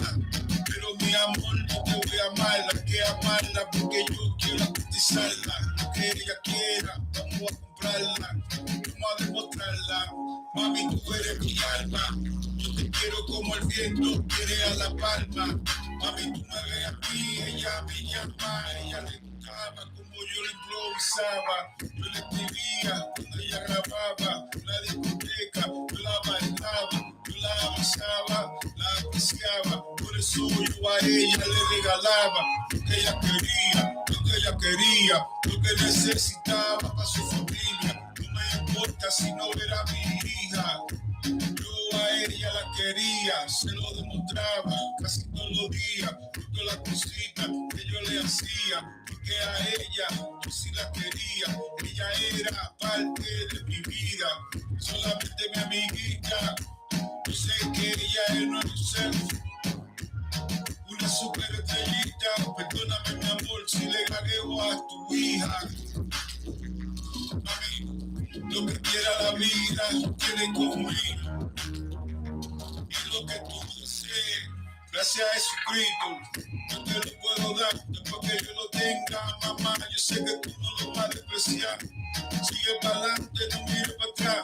Yo siempre voy a mirar tu lealtad. Estabas conmigo cuando todo el mundo me dio la espalda. Ahora en este disco, este sencillo, yo te regalo lo que yo siento en mi corazoncito. Mami, ¿qué está pasando? ¿Qué tú hiciste conmigo? Dios te mandó para darme un castigo. Yo quiero que me estoy enamorando un poquito. Es que yo te aprecio, mi amor. En ti yo veo un hijo conmigo, pero hay que cogerlo suavecito.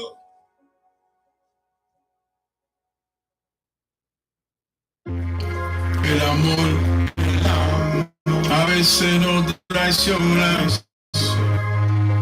Mi corazón se queda en la luna, se queda en el amor. A veces nos traiciona, a veces mi alma se queda en la luna. Tu amor se va, mi amor, con la ola del mar. Yo voy a llorar por ti, mamá, pero te prometo que te voy a perdonar. Ahí yo estaba con mi botella, yo me emborrachaba pensando en ella. Yo le decía a mi Eva que por una eternidad yo quería estar con ella. Ella espera y él la espera en la playa, sol y arena. Ella sabía quién yo era, americana, viajera. Yo le lavaba su jipeta, yo le buscaba lo que ella quiera. Oye, mami, yo tú eres la mula.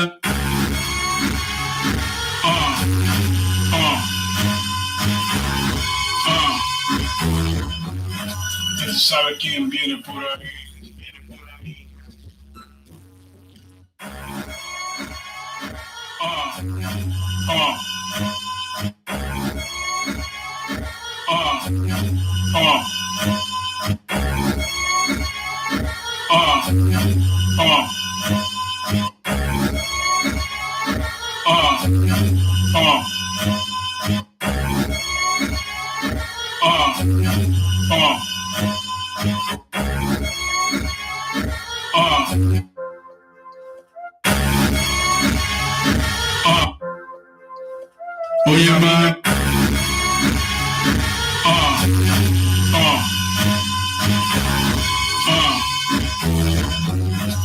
¿Sabe quién viene por ahí?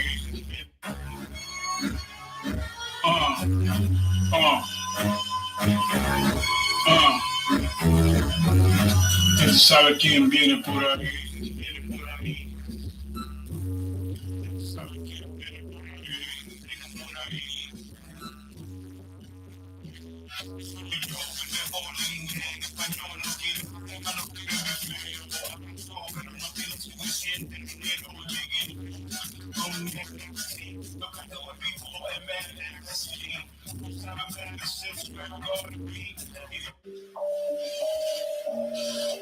Vamos para la discoteca.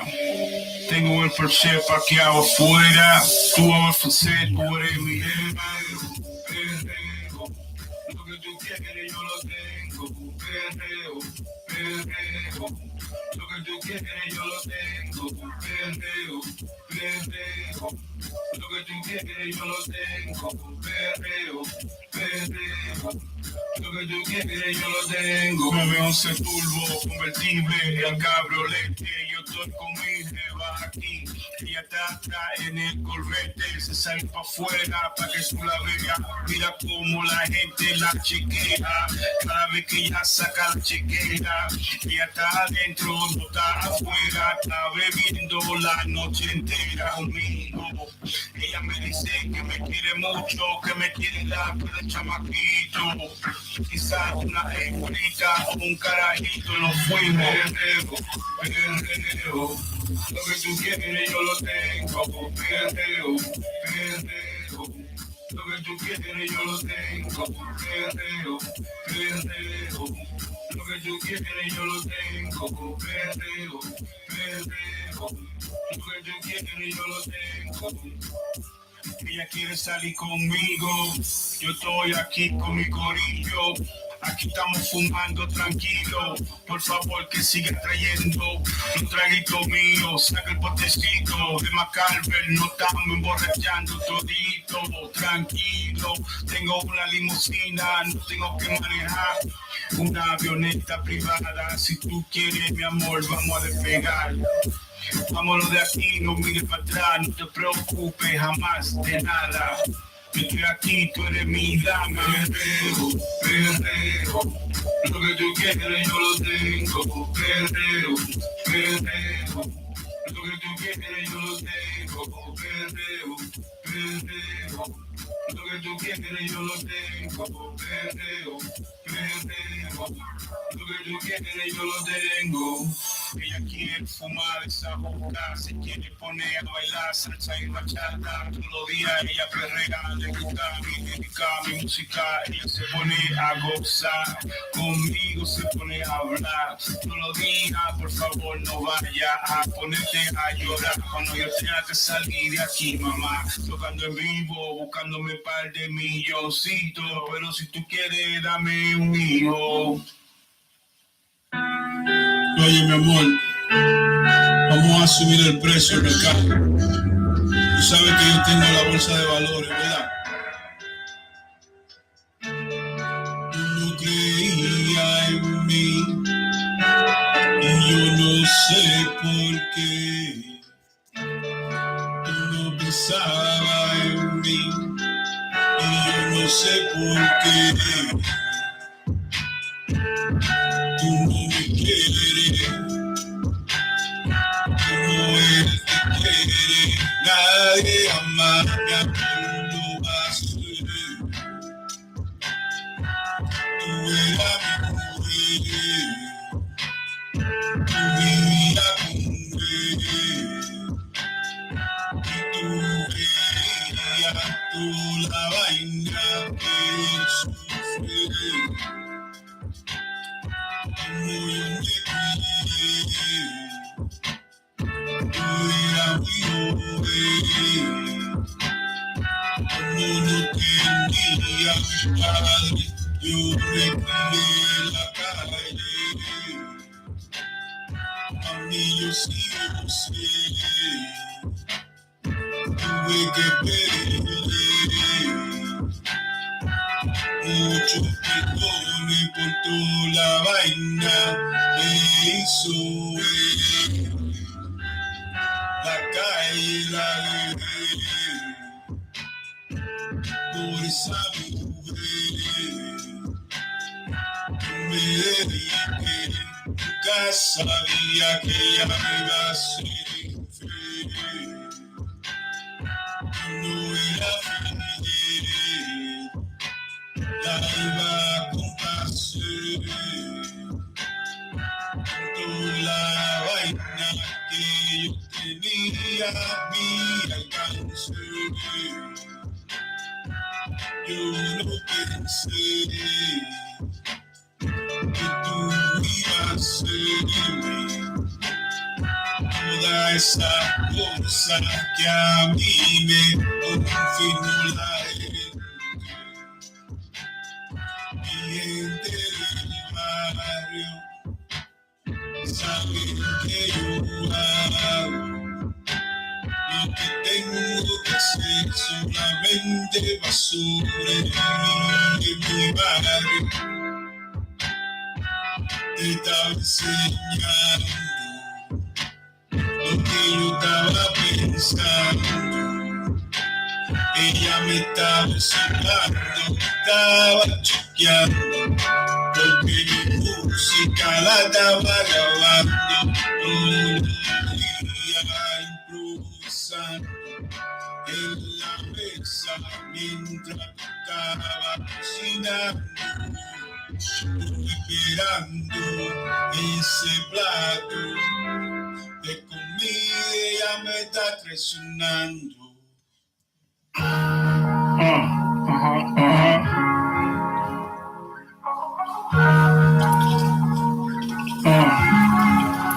Mi amor, tenemos que hablar. Dime la verdad. No tengas miedo, mamá, de lo que puede pasar. Sabes que yo estoy aquí en la calle, yo tengo que josear. Búscame un poquito y búscame más. Al pasito los chelitos yo los voy a clavar. Tú y yo, tú sabes dónde podemos estar, cerca de la playa, en una jipeta. Eventualmente, mamá, yo voy a juntar para irte a comprar la casa que tú quieras. Viajando en la planeta, privada esa avioneta, es pa' mí, mi va, búscame el yate y vamos a llegar, el dinero yo voy a contar. Tú no quieres a nadie, porque tú no te quieres a ti, porque tú no quieres a nadie.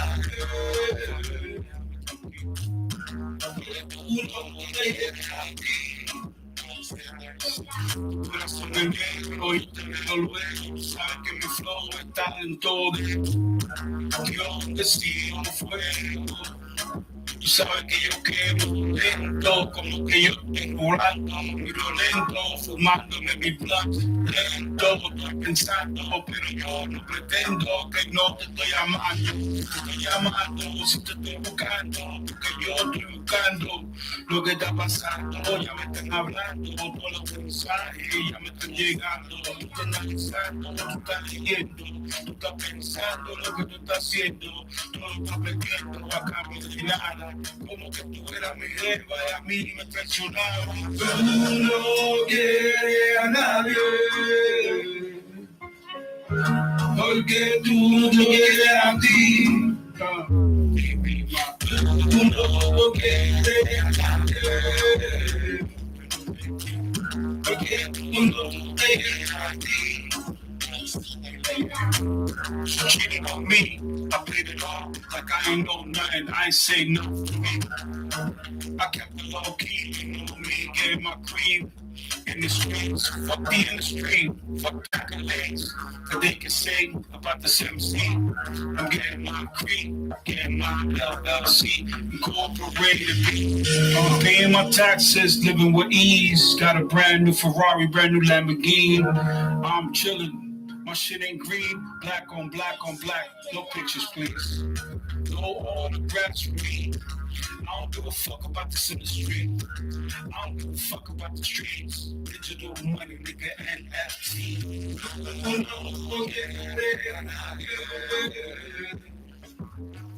Porque tú no te quieres a mí. Tú sabes, mi amor, yo pensaba en ti. Yo me enamoré de ti la primera vez que yo puse mi ojo en ti. Mi corazón te lo di y tú lo maltrataste, vi. ¿Qué fue lo que pasó aquí? Un corazón roto en el piso, vi. Un hombre sufriendo, llorando así, como un chamaquito pidiendo chelín, limpia bota. Ese era yo en la calle buscándome lo mío. Mi money, tú sabes, dame un beat. Yo que te la palabra que tú me amas. Yo pensaba, yeah, que siempre tú me guiabas. Siempre tú me guiabas de verdad. Yo estaba afuera joseando.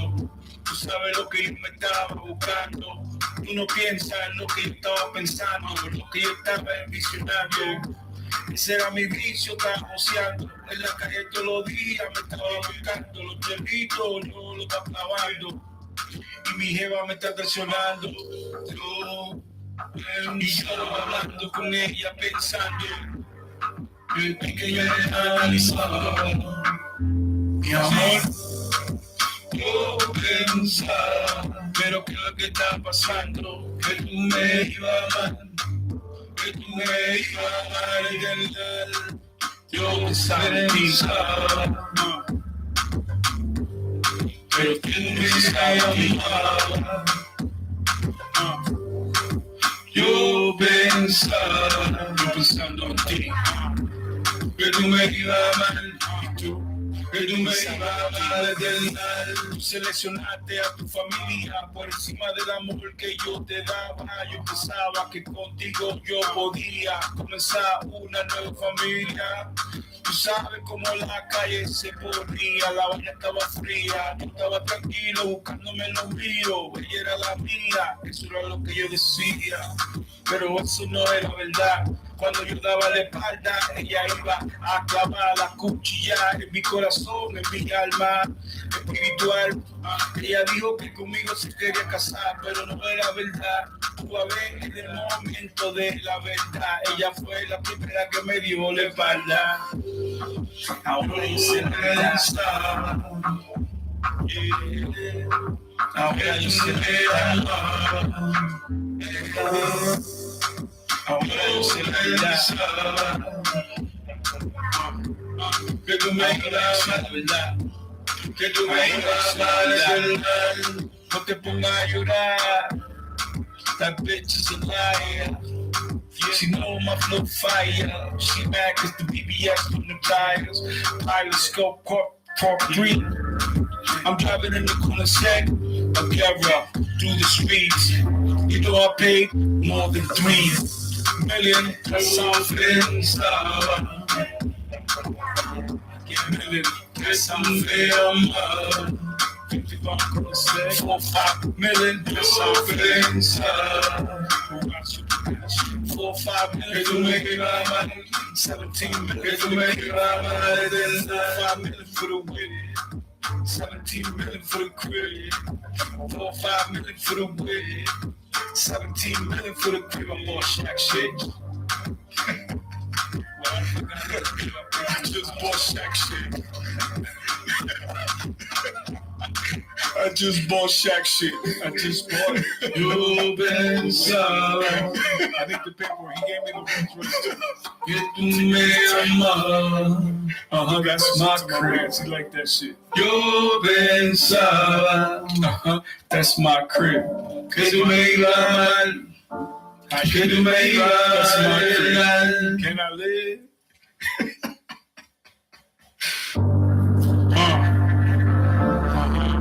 Tú sabes, mi amor, yo pensaba en ti, yo me enamoré de ti la primera vez que yo puse mi ojo en ti, mi corazón te lo di y tú lo maltrataste, vi. ¿Qué fue lo que pasó aquí? Un corazón roto en el piso, vi. Un hombre sufriendo, llorando así, como un chamaquito pidiendo chelín, limpia bota. Ese era yo en la calle buscándome lo mío, mi money, tú sabes, dame un beat. Yo quería saber que tú me amas. Yo pensaba, que siempre tú me guiabas, siempre tú me guiabas de verdad. Yo estaba afuera joseando, tú sabes lo que yo me estaba buscando. Tú no piensas en lo que yo estaba pensando, lo que yo estaba visionando.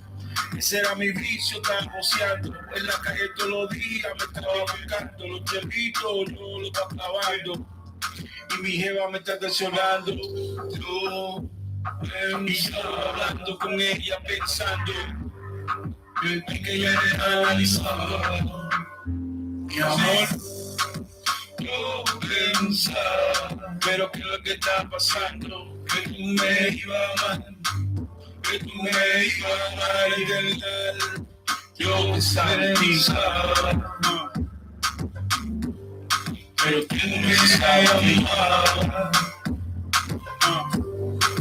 Yo pensando en ti, que tú me ibas a amar, y tú, que tú me ibas a amar del mal. Tú seleccionaste a tu familia por encima del amor que yo te daba. Yo pensaba que contigo yo podía comenzar una nueva familia.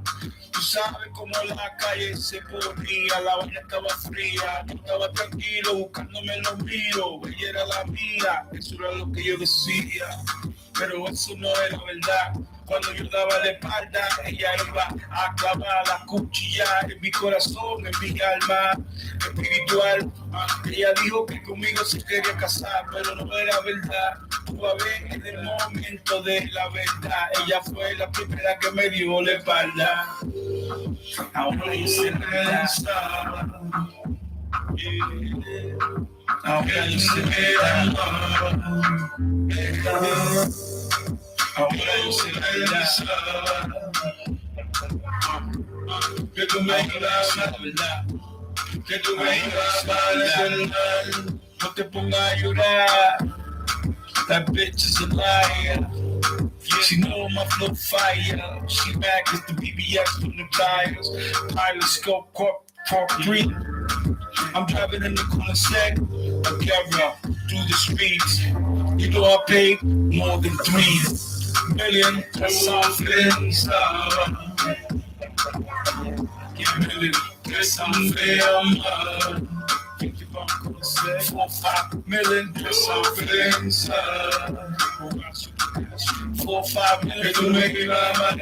17 million to make it right. Then 4-5 million for the whip. 17 million for the crib, 4-5 million for the whip, 17 million for the crib. I'm on Shaq shit. I just bought Shaq shit. I just bought Shaq shit. I just bought it. You been sorry. I need the paper. He gave me the one twist. That's my crib. He like that shit. You been sorry. That's my crib. Que tú me ibas mal.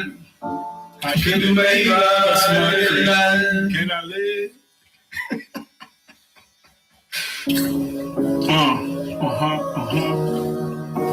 And another one, yo sí sé lo que tú hiciste.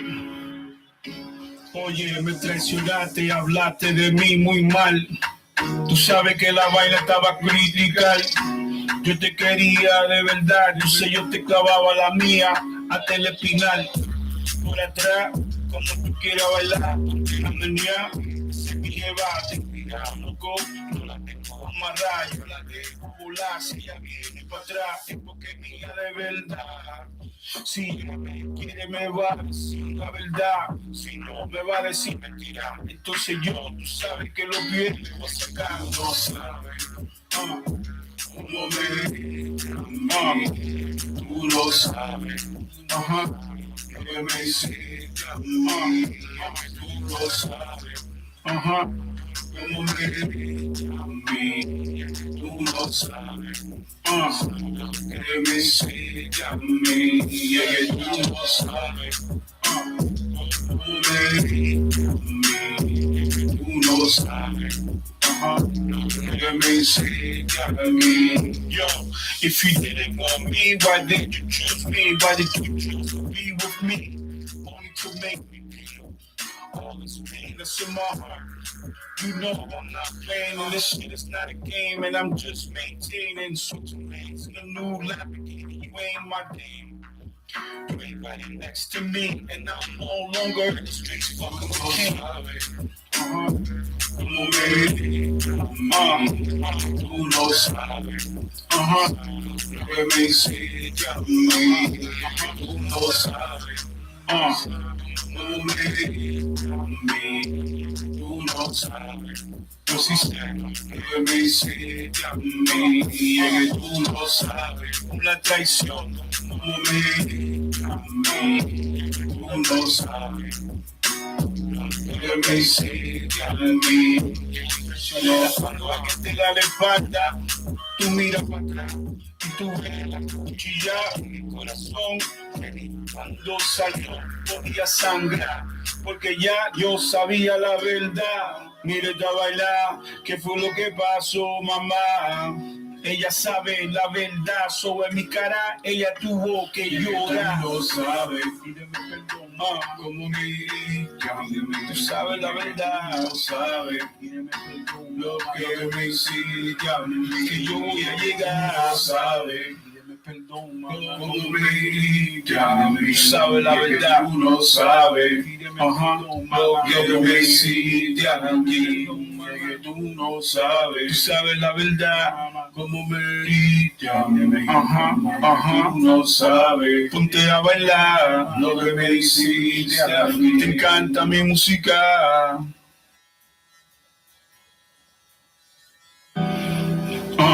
Mi amor, dime la verdad, ¿qué pasó entre tú y yo? Yo quiero saber.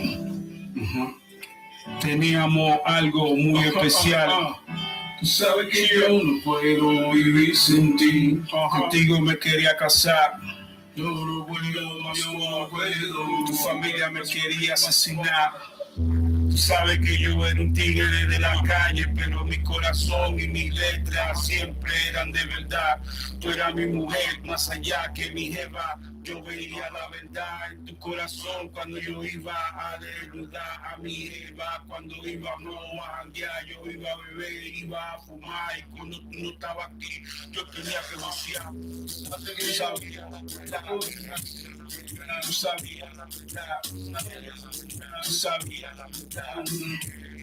Tú sabías la verdad. Tú sabías la verdad. Tú sabías la verdad. Tú sabías la verdad. Tú sabías la verdad. ¿Cómo tú dejaste que me hicieran esa vaina? Qué maldita vaina. ¿Cuál fue el motherfucking problema?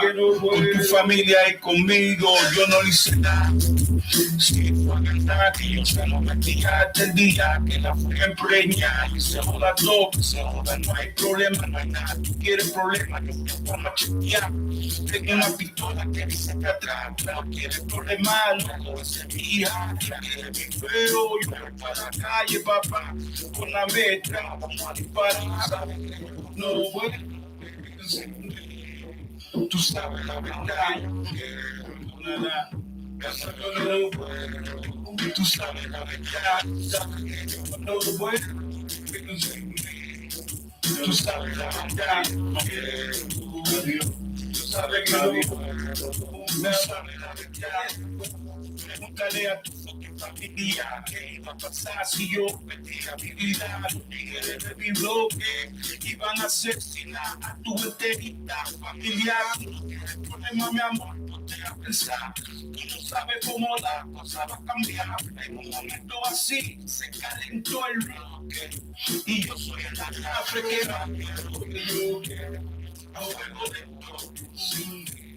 A fuego lento. A fuego lento, a fuego lento, que yo quiero, a fuego lento, a fuego lento, a fuego lento. ¿Quién quiere de la calle? Pero siempre tenía un corazón de verdad. Aunque cada vez que tú me jurabas que eso no iba mal, era mentira. Tú me fuiste persona, te hablaba, te deja llamar. Y mira cómo la vida cambiaba. Ahora que te ponía a cantar música, que no te ponía aquí ya cuando me iba a trabajar en el estudio. Mamá quería que yo me quedara en la esquina con este talento que vale billones, trillones. Sí, tú vas a ver mi nueva canción. Aprende mis oraciones. Yo te digo aquí. Yo te digo aquí. Esa por mí. Yo estoy vivo aquí. Esa por mí. Yo estoy vivo aquí.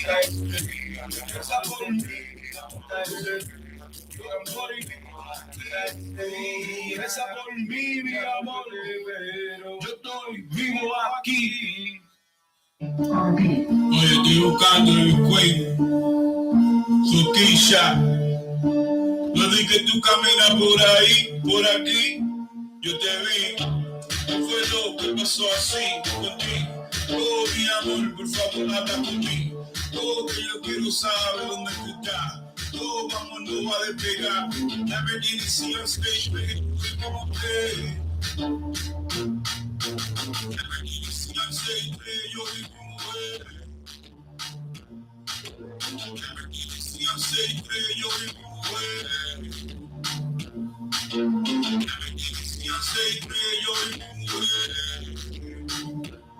Ella acá, ahí en la esquina, Coquilla, se llama esa niña, tú la veías, yo escuchaba esa lista, y yo me decía, cuánto talento, la historia dinamita, esa vaina yo sé que a ti te pilla, mira esa niña, cuánta vida, cuánta salud, te gustó la vaina mía, esta es mi química, vamos a janguear, mami, te voy a llamar, te voy a rapear.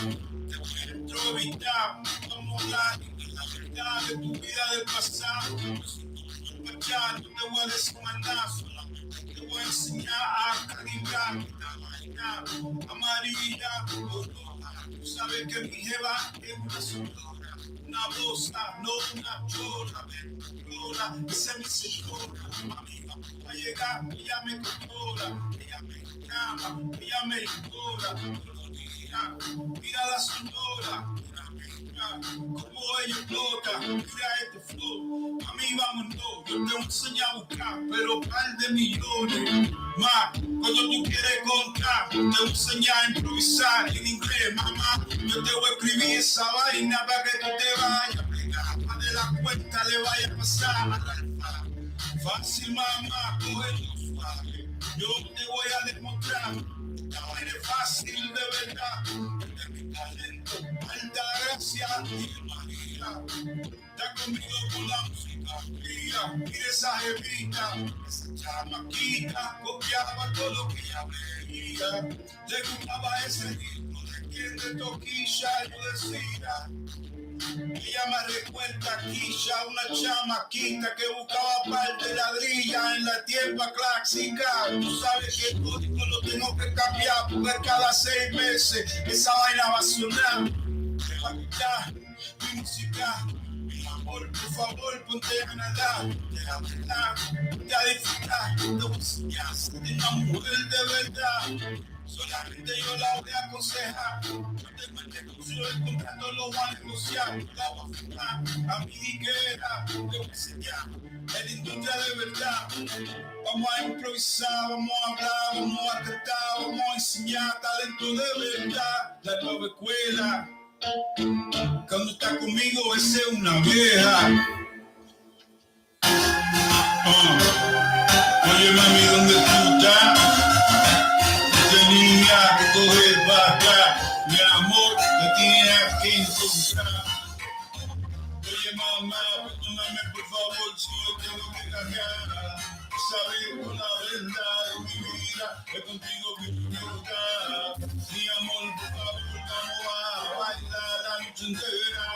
Dime que yo vaya a tocar y yo quiero que tú te vayas en tu más. En la tarima que se grita, hágate tu camina, tu canita, le encanta la música mía, tu grita, tu improvisa, la historia de mi vida. Te decía, aquí yo estoy, pregúntale a mi tía, la que puede conmigo, del que soy simplemente de la olla que yo hacía, como él creía, y esa bebida, ella me veía, yo calibraba, caía amarilla, ella me esperaba, yo le decía que yo la quería, yo le hablaba, como un tequila, todo seguía, llegaba, su vecina, la vecina limpiando esa maldita, yo decía, yo tengo tu vainilla, que lo que te guía, tiene que estar contigo en una villa, y yo te voy a comprar lo que tú necesitas, ya trabajamos, que tú te estudiar, ese restaurante, yo te lo voy a regalar, esta tierra que tú y yo vamos a comprar, vamos a construir, muy alta, pregúntale a Marta de la carta que yo le llevaba, que ella me enseñaba, como yo la titulaba, me la regalaba, yo la mandaba, primera casa, te esperaba, mami, ¿qué pasaba? Mano mi pelaza, pero yo pensaba en ese momento, cuando la agarraba, yo la penetraba, yo la clavaba, mami, empacaba, yo sembraba, yo sentía, yo decía nada, y yo pisaba, yo esperaba. En ese momento, ella me llama, yo la quiero desear, no se lo demora. Como yo la trataba, con respeto yo le hablaba, su amiga, no sabía nada. Yo llegaba cuando yo platicaba, en esa máquina yo la buscaba. Ella se ponía una minifalda, cantaba esta chanca, manca. Yo venía a buscarla. Pero tenía que respetarla, demostrarle que yo soy mami, contigo él se casa. Tú sabes que yo tengo mi relaza. La música que yo te voy a sacar. No puedes conmigo, esto pasa a parar. No sabes nada, yo te voy a llevar a Samaná. Vamos a calibrar en esa máquina. Tú quieres echar carrera, no me puedes parar. A que comience a llovinar. Los cambios vamos a pasar, primera, segunda, tercera, cuarta, vamos a calibrar, tú eres tu calado, yo te voy a enseñar cómo van a bailar, yo en la tarima van a cruzar, como yo no voy a dejar, cuando ellos paren se jodió la vaina, yo soy el mejor, número uno en el mundo entero, Dios a mí me bendició, nunca necesitó apoyo de nadie. Dios está conmigo. Why, and I'll give you feedback on this so you can think about a couple things. This is why it's important to, like we have a guy with us, I won't give the name of the client. He's been with us the last 6 years. He's been on our masterminds, but he comes on for 3 months and we don't see him for 9 months. And when he comes to 3 months, he goes like this, and then he comes back when there's problems. And he goes up like this, and he comes back when there's problems. And I'll ask him, are you going to a different place if you're not with us? Because all I care about is you're part of a mastermind. And specifically with somebody that's an expert operator, not somebody that's just a bunch of books and an MBA, because that's not going to help you. He says, no, I just come for 3 months and I leave. It's like, that's not going to do anything for you. You may as well don't come, because you're coming by the time there's fire again. Every year he comes back. This is how the first mastermind starts off with. You ready? Here's what he says. Hey, Patrick, if you remember me, of course I remember you. Well, we had a very good year the year before, and then all of a sudden those things we talked about, the company started growing, but the last 3 months have been very difficult, and we had to do this and we had to do that, and I had to let go of my management team and I had to upgrade. He didn't upgrade. He's looking for fixes and he leaves. So versus the mindset of constantly being in a place where you're on calls like this and you'll come in and you think you have, these two things that you want to address, that you want to fix with your company or yourself or a certain strategy. You'll get on a call, you came in for those two things, you leave with four things you weren't even thinking about. And those are the four things you really needed. But what if you're not in that meeting? What if you're not in that session? What if you're not around those other operators that are talking about the four issues they're facing? And that's really what you needed. So now let me go to the other part. The other part you have to be thinking about with a lot of the stuff that you're doing is, sometimes when you add new things to your swing that is working, and you're not allowing the compounding effect of the new way of doing things to catch up, because that compounding effect could take 3, 6, 12 months, 18 months, where it's not all of a sudden, boom. So you have to let it kind of build up. It's like bodybuilding. You go lift weights, you're doing stuff, you don't see a lot in 90 days. But you see it year, and you're like, okay, now that I got this going on, what do I do now? You have to let that momentum build up with your business to really see what is going to take place there. And then at the same time, making sure you're still making tweaks. You're making tweaks. You're like, okay, let's see what we can do with this comp here. Let's see what we can, like this year, we introduced a new comp to sales at BDC downstairs. Last week, we had our kickoff meeting on Tuesday for BDC, and Thursday was our kickoff meeting for the whole company. On Tuesday, we launched a whole new comp structure from manager up. So anything from 0 to manager, nothing changed. So comp from 0 to manager, Taylor, did we change anything? I don't think we changed anything 0 to manager, right? I think the numbers are all identical the same. Yeah. Yep. But from manager up, dramatically new changes. We introduced 4 new positions. From manager, to want to become a VP, we announced what it takes to become a vice president. Your salary goes up, because it's salary plus commission and benefits. We now go 75 manager plus commission. The average manager at our company right now makes $400,000. Makes not even $400,000. 850, 1 million, so 850, 250, do the math, probably $500,000 what the average manager makes at BDC right now. To become a VP, we raised the salary to 150. Then to become a principal, we raised the salary to $300,000 plus commission. And then at principal in the company, you only get to manage 100 clients, because your job is about developing other managers in the company. So you go from having 2,000 clients, 3,000 clients, 800 clients. You can only choose your top 100 clients. Everybody else goes to other people to manage those clients, because your time needs to be more focused on developing people, less on managing your independent clients. Then the next position is partner. Partner salary is $450,000. The average partner at the company is going to make $2 to $4 million a year. And then senior partner salary is $600,000.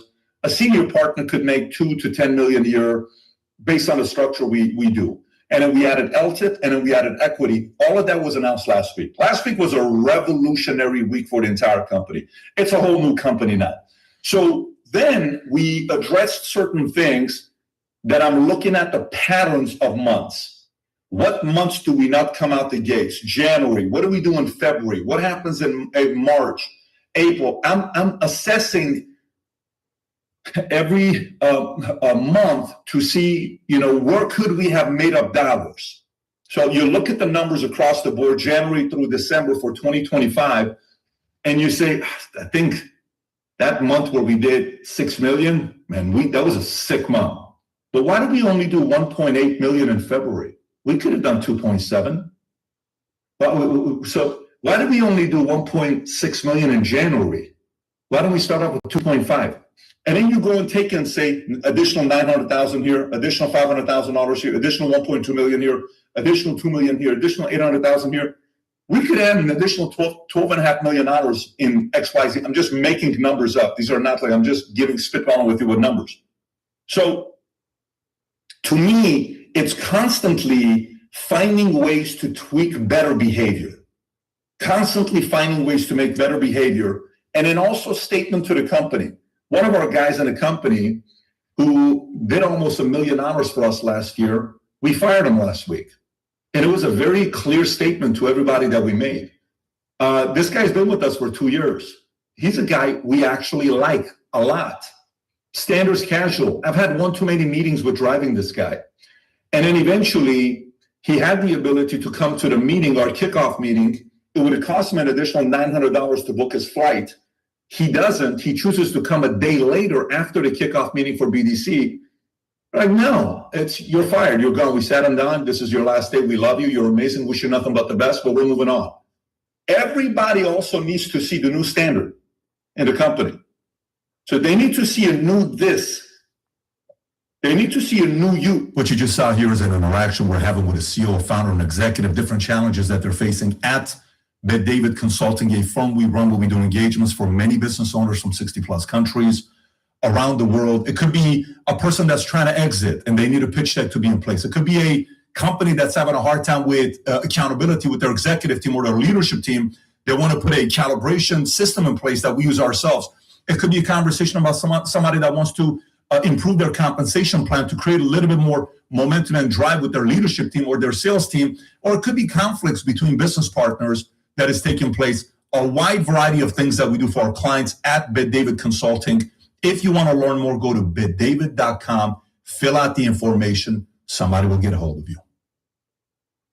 General Mastermind, let's get right into it. A couple things that I want you to be thinking about as we're going into this.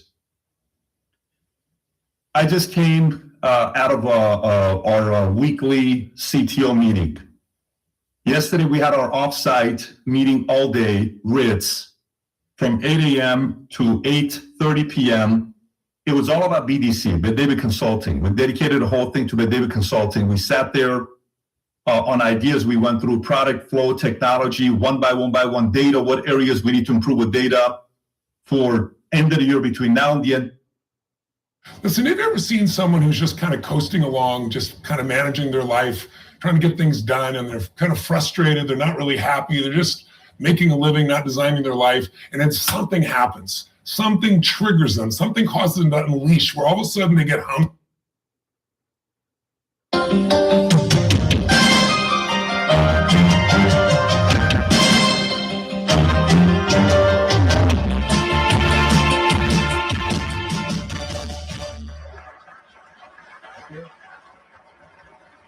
Thank you very much. Did you hear what the cow said to the farmer on a cold winter morning? Thanks for the warm hand. Anyway, it's going to get better, so don't panic on me. I'll start small. Nice to see all of you. How many of you have never seen me before? This is your first time? Oh, wow, most of you, okay. This is a 1995 Acura NSX, and it's sublime. It's not as flashy as modern exotic cars or as powerful, and it doesn't have the design or flair of European rivals, even from its period. But this car has an amazing driving experience that's still wonderful even today, 30 years after it came out. And today I'm going to review this NSX and show you all of its quirks and features. Before I get started, big news, this 1995 Acura NSX is currently for sale, and it's being auctioned live on Cars and Bids with no reserve by the partner of today's video, Coinbase, which is the most trusted crypto exchange for people and businesses to buy, sell, and manage crypto. You can buy this on Cars and Bids using USDC, a stable coin that's redeemable on a one-to-one basis with the US dollar. With USDC, you can send funds in any amount instantly anywhere in the world for free. Say goodbye to weekend restrictions, banking hours, and spending limits with USDC and Coinbase. So, once you finish watching this video, head over to the live auction offered by Coinbase with no reserve. All right, time for the quirks and features of the Acura NSX. I've reviewed NSX models before, and I've gone pretty in-depth about their history, but let's give a little backstory of this car. The NSX came out in the early 90s as Honda's kind of answer to other Japanese sports cars that were sort of percolating at the time. When this car came out in 1990, you already had on sale the Mazda RX-7, the Toyota Supra, and the Nissan Z. And soon after this came out, it was joined by the Mitsubishi 3000 GT and the Subaru SVX. And more importantly, all of these cars were gaining a lot of power in this era. Coming out of the 80s with sort of lower powered, kind of stifled cars, throughout the 90s, the Japanese performance cars took off in power, acceleration, all of the performance metrics. It was a Japanese sports car renaissance, and this was one of the absolute leaders of this entire era in cool Japanese cars. But the NSX wasn't just a rival to the Japanese sports cars of its day. The cool thing about this car was it was mid-engine, like a true purpose-built exotic sports car. And as a result, it was able to rival both the Japanese sports cars and the European mid-engine exotics, especially those from companies like Ferrari. This car came out in 1990 at the same time as the Ferrari 348. And the NSX offered you a mid-engine, low-slung, two-seat rear-wheel drive experience without kind of the troublesome difficulty that Italian performance cars were known for in this era. Essentially, the NSX was trying to do for exotic sports cars what the Miata successfully did for the two-seat British Roadster. It made it more usable, more practical, and more reliable. The NSX offered to do the very same thing for exotics, and this car is proof that it certainly worked, because this NSX has over 320,000 miles on the odometer. There is no chance you could have taken any Ferrari from this era over 320,000 miles. And if you could, it would have been unbelievably expensive to do so. The NSX offered an affordable alternative while still providing the mid-engine exotic sports car experience. So let's talk quirks and features. And being a flagship 1990s sports car, there are quite a few. Starting with, well, the upper section. When the NSX first came out,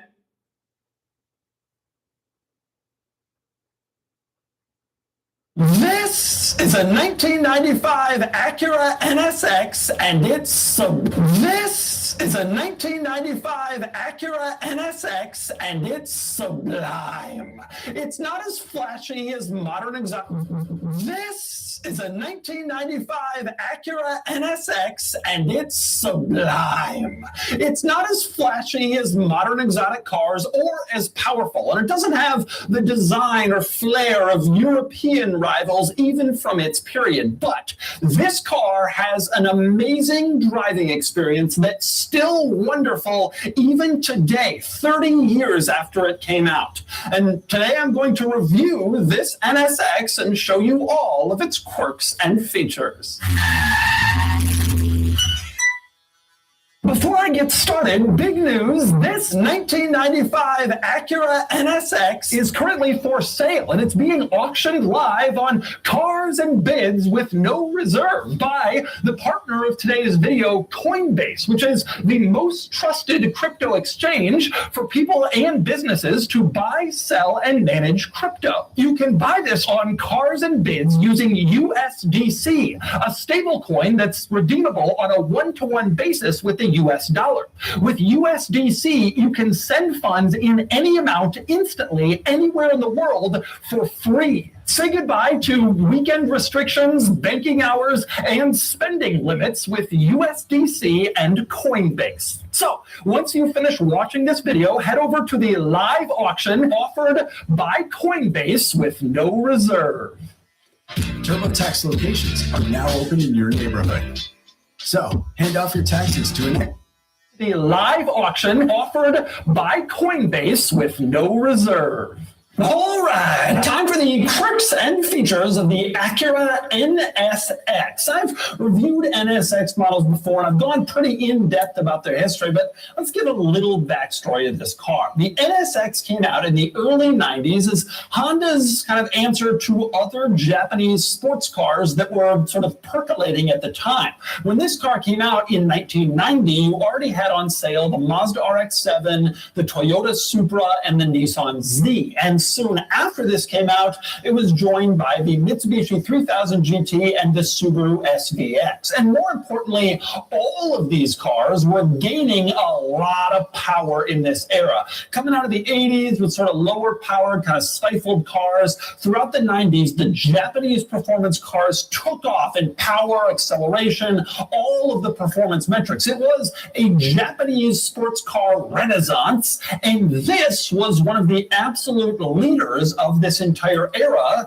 in cool Japanese cars. But the NSX wasn't just a rival to the Japanese sports cars of its day. The cool thing about this car was it was mid-engine, like a true purpose-built exotic sports car. And as a result, it was able to rival both the Japanese sports cars and the European mid-engine exotics, especially those from companies like Ferrari. This car came out in 1990 at the same time as the Ferrari 348.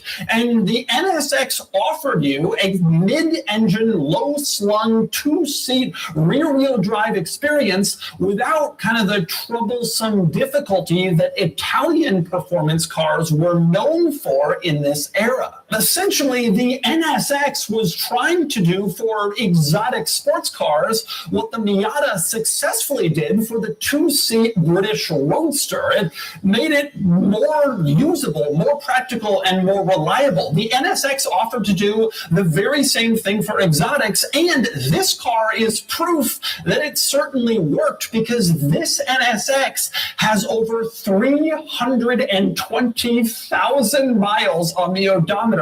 There is no chance you could have taken any Ferrari from this era over 320,000 miles. And if you could, it would have been unbelievably expensive to do so. The NSX offered an affordable alternative while still providing the mid-engine exotic sports car experience. So let's talk quirks and features. And being a flagship 1990s sports car, there are quite a few. Starting with, well, the upper section. When the NSX first came out in 1990, it was a coupe with a fixed roof. But in 95, Honda, Acura's parent company, they changed things up, and the NSX got a removable Targa top instead of the fixed roof. This car's in 95, so it comes from the first year of the Targa. Then kind of the odd thing they did with the early NSX models, the upper half of all of them was black. They painted it black. Basically, everything above the doors was all black to give it kind of a fighter jet canopy sort of look. But in 95, when they switched to the Targa top, they started painting the entire car body color, including this upper section. And so now you can see it's all red. It's an easy way to distinguish the Targa top cars from the earlier models with the fixed roof. 95 also saw these wheels a little bit larger than the original NSX wheels. These ones came standard on the T beginning in 95. Now, to me, the quirkiest thing about this whole black painted upper section situation is that when they started painting the upper section body color, they still kept the same door handles, which you can see are black. And they're mounted on trim that's also black. And this section went really well when the car had a black upper area and it all sort of gelled together. When they started painting it body color, it looked like it didn't really match, but they kept doing it anyway. They kept those kind of cool door handles in place, and that's how they went with production. Another interesting quirk in the rear area of the NSX is the antenna. Japanese cars from this era had an antenna where you turn on the radio and it would automatically go up as high as possible in order to get the best possible radio reception. Now, you would have thought that on their low-slung exotic sports car, maybe you don't put that ridiculous-looking antenna, but they did. So you turn on the radio, the antenna goes way, way, way up. It looks absurd, not fitting of a sports car like this, but that's just what they were doing in this era, and so they did it on this car too. Now, with the antenna down, in other words, the radio off, the rear is actually the coolest part of this car. You can see there is an integrated rear spoiler in back, which gives it a very cool visual presence from the rear, and it also helps to emphasize just how wide and how low and flat this car is. It really does look like a very high-end exotic, almost like an Italian exotic car from the rear, thanks to this spoiler and the wide design in back. It's very cool. Another distinctive NSX trait for many years of this car's production run, it had pop-up headlights. You turn on the headlights, they pop up in front, as you can see, and light up the way ahead of you. In fact, this is one of the very last cars that had pop-up headlights. The NSX didn't switch to fixed headlights until 2002. It was still using the 80s style pop-ups all the way through 01, including obviously this car,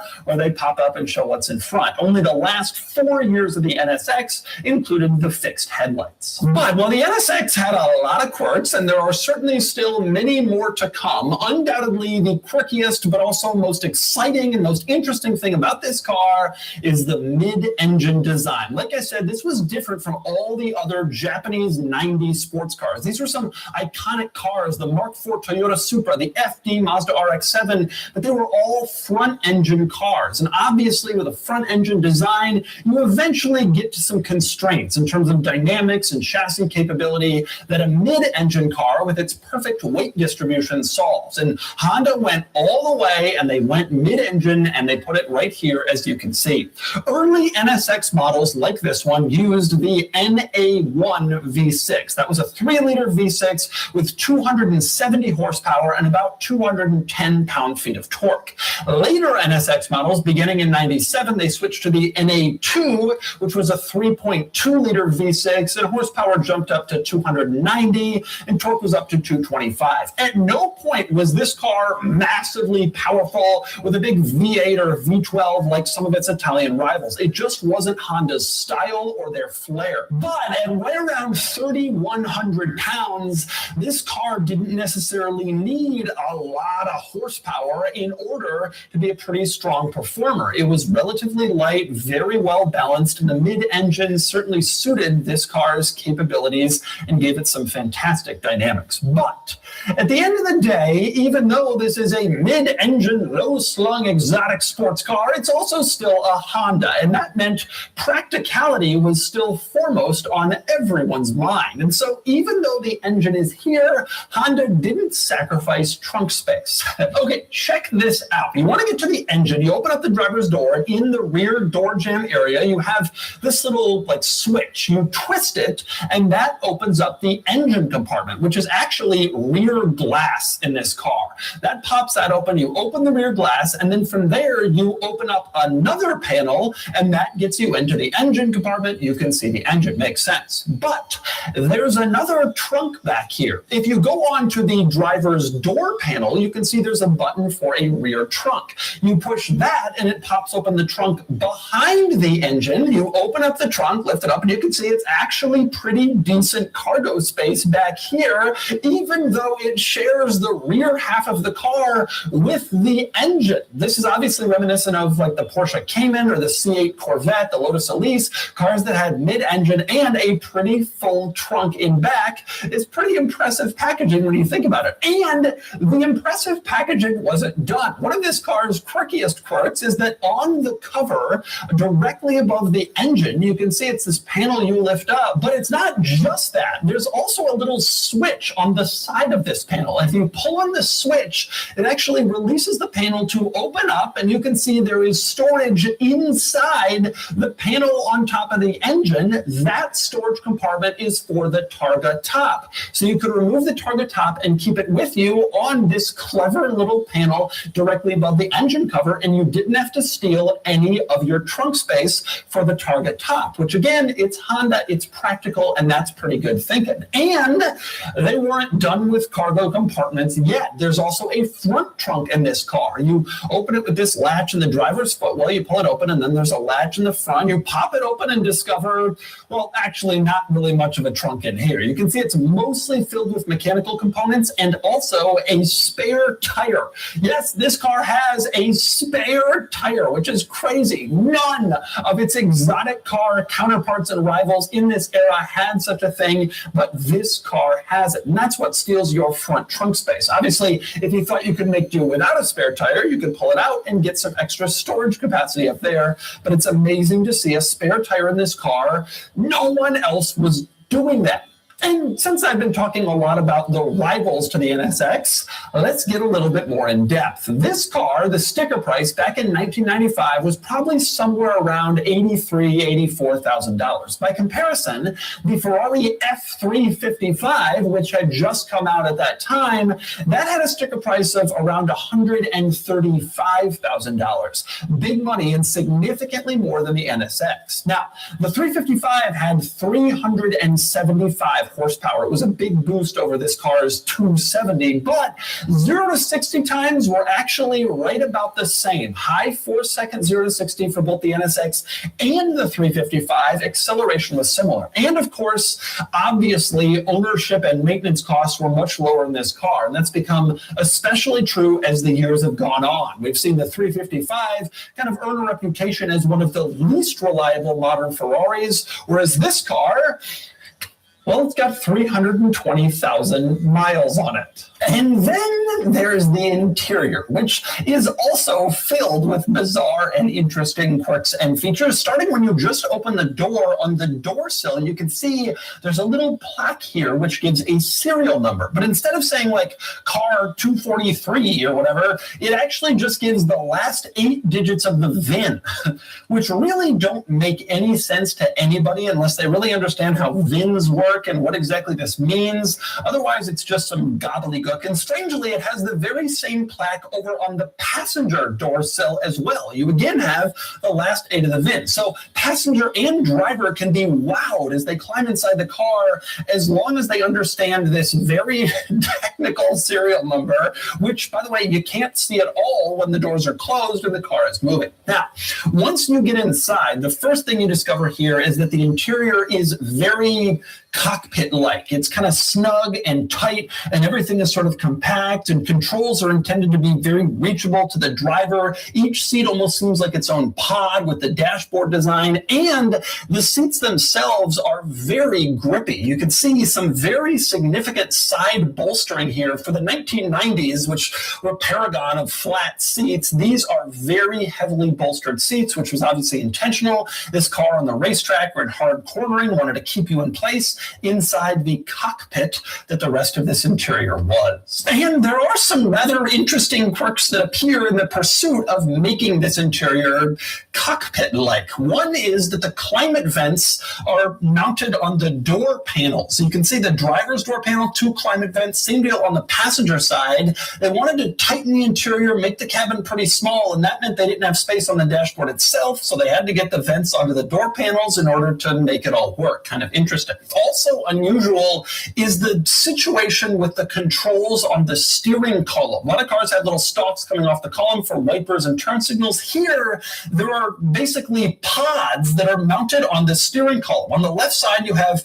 one pod that has your defrost button and your headlights. On the right side, you have another pod with your cruise control and your hazard lights. And strangely enough, the stalks for the wipers and turn signals are actually mounted on the pods rather than directly on the steering column itself. It is a very unusual thing. It almost gives the appearance like there are 3 rows of steering column stalks when you're sitting here in the driver's seat looking. And I think the intent, again, was to make it feel cockpit-like, putting all of these controls within very easy reach of the driver. But it is certainly an unusual way to do things that this car has these things done. One thing I like, by the way, about this, over on the left side, the turn signal and high beam stalk, if you pull it to flash the brights, the pop-ups instantly appear and have their brights on for just a second until you let go, but then the pop-ups stay up. Just in case you want to flash your brights again, they stay up for an extra 5 seconds waiting for you to flash. If you do, obviously just keep flashing and they'll keep staying up. If you don't, after 5 seconds, they go right back down, waiting for the next time that they are turned on. Speaking of those pop-ups, by the way, a rather interesting control for them. Obviously, when you turn on the headlights, the pop-ups pop up, but there's also a special button mounted directly below the gauge cluster. You can see it here. Press that, and the pop-ups pop up without the headlights coming on. I guess the thinking here was if you needed to clean the headlights, you could just press that button and pop them up without having to leave them on, or if it was going to be an icy, snowy day, you could pop them up before the ice came so they wouldn't get stuck down. Kind of an interesting extra step for popping up your headlights. Now, since we're talking gauge cluster area, let's talk gauge cluster, which you can see is pretty basic, sort of a simple, well laid out, very clear, easy to see gauge cluster. No real surprises here, except of course for the mileage of this car. Like I said, more than 320,000. It's amazing. You also have something else I love here, which is this top-down image of the car, which illuminates little lights all around the car to let you know when various items are open, whether you have the trunk, the engine compartment, etc. They will all appear here. This will even light up to show you that a brake light is out. If in fact a brake light is out, it'll do the same for the headlights, sort of an early center gauge cluster screen check panel to let you know if there's anything important going on. Other interesting controls in here. For one, I love the stereo presets. There are 8 of them, but they're split between an upper row of 4 and a lower row of 4. And so you could kind of rank your presets even more than usual. Did something get upper row billing or lower row? It's not as desirable or as nice. It's kind of funny to see those split into 2. I also love in this vicinity on the climate controls, you can see these buttons have little images of an NSX instead of a generic car, which makes you feel like they cared a little bit more. They tried a little bit harder, more attention to detail for this special car. Another thing I like in this center control stack, you can see the clock at the very top, and next to the clock, there's a little panel that you can open up to adjust the clock. Your hour and minute, your adjustments are in here, but I love that they've put that under a door so you didn't have to look at the ugly clock adjustments unless you were actually using them, and then you could hide them away and resume the simplicity and beauty of your interior. One other interesting quirk in here is the center console situation. You can see it's split into 2 parts, but when you open it up, it just opens as one part. So what's going on? Well, they do this because the second half, the rear, actually also opens up separately to reveal kind of a hidden little compartment in there where you can put smaller items, and it opens separately and independently from the larger center console. Other than that, 2 interesting things that I want to point out in here. Number 1, the Targa roof, which is actually pretty easy to remove. There's a little latch and a switch on either side. You kind of push the switch towards the arrow, it reveals red, showing that it's unlocked, and then you kind of unlatch with your hand, you do the other side, and then you lift it right off. And of course, you can leave it behind if you want to, or you can stow it in that platform above the engine, which I showed you before, and you can take it with you. The other interesting thing worth noting in this car is that the interior is in such unbelievable shape after 320,000 miles. I look around here, and it does not look like it's traveled anywhere near that distance. And in fact, the only button in here that is worn off is the cruise control knobs, which gives you an idea of how this car was probably used, all highway miles, which helps to account for why it's so nice in here. Not as many people getting in and out, not as many bangs and scuffs, probably just a lot of highway cruising, and what a special car to do it. And with that in mind, I'd like to get some cruising in too. So now that you've seen the quirks and features, time to get behind the wheel and see how a 320,000 mile NSX-T drives. Let's do it.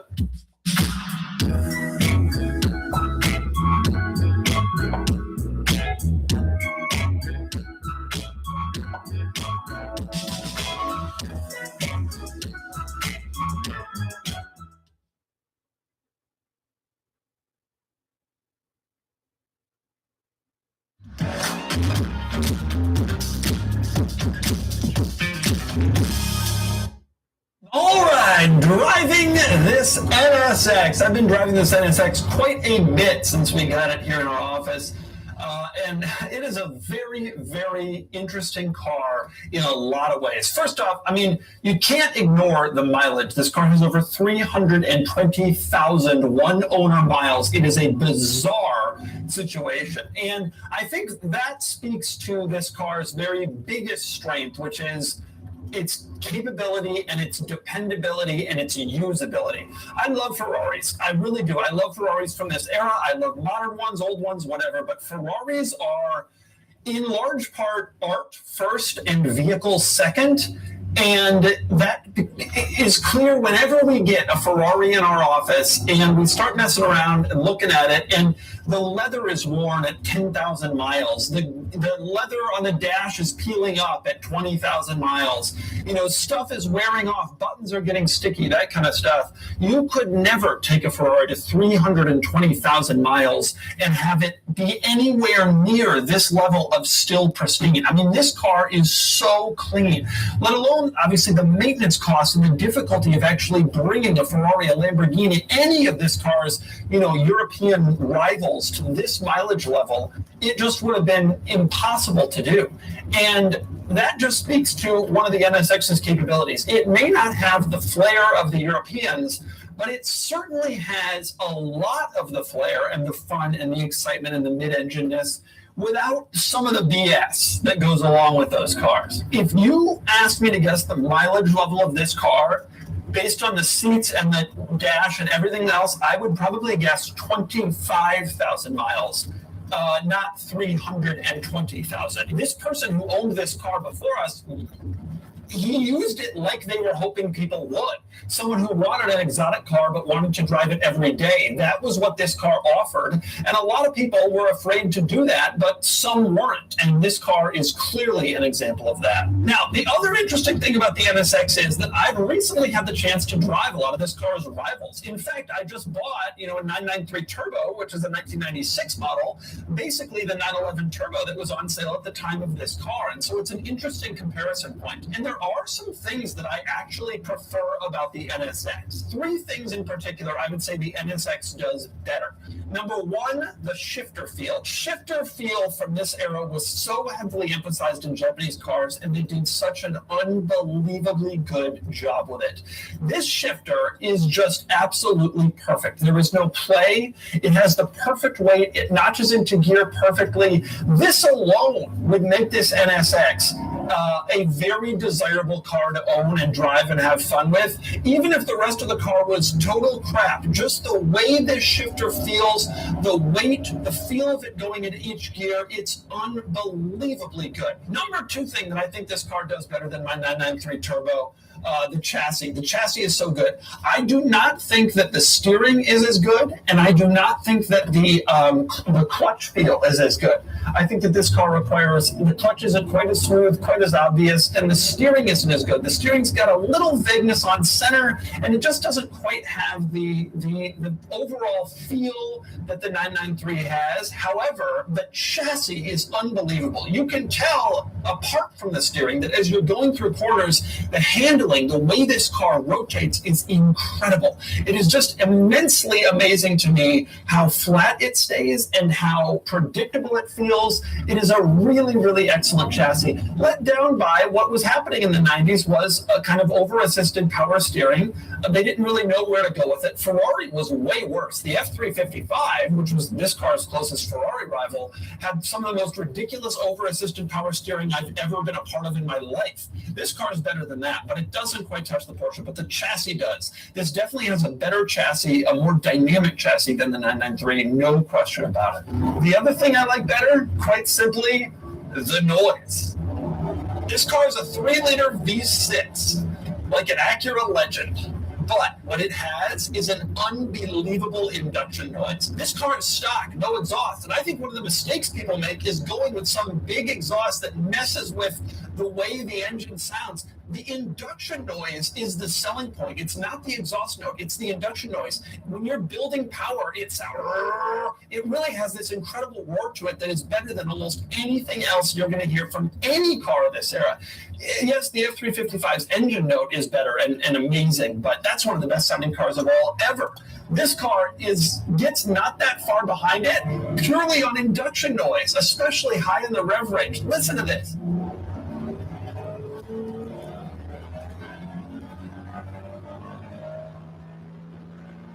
That is just plain cool.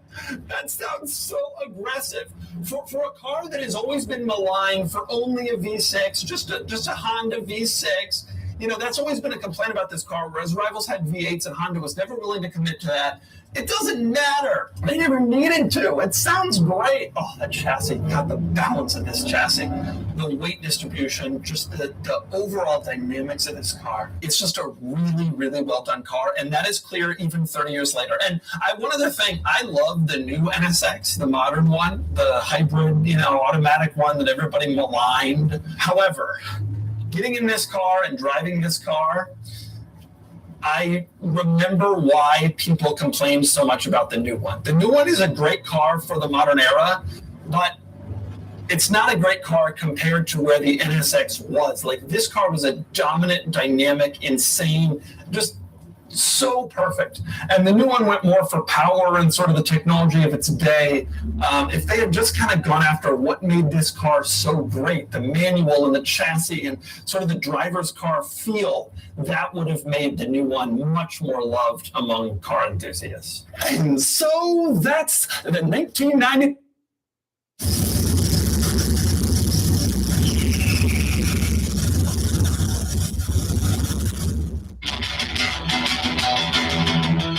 Nobody gets into automotive journalism to review minivans. We get into this to drive the fastest, most thrilling cars on the planet and then tell you which one is the best. Welcome to the greatest work week ever. Welcome to Performance Car of the Year.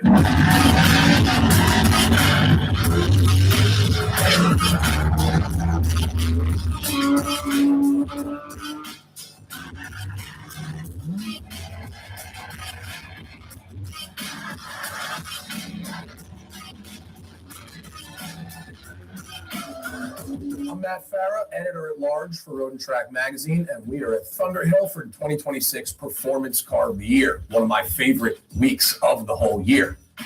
A lot of us think of this as the best work week of the year because it is. This is everybody. This is the whole group worldwide for Road and Track. So everyone gets to come out, everyone gets to drive the cars, everyone gets to vote.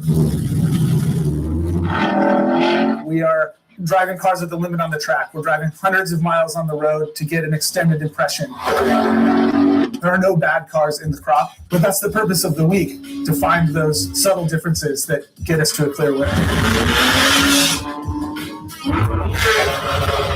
I'm Daniel Pund. I am editor-in-chief at Road and Track Magazine, and we are here to find out what the absolute best performance car of this year is.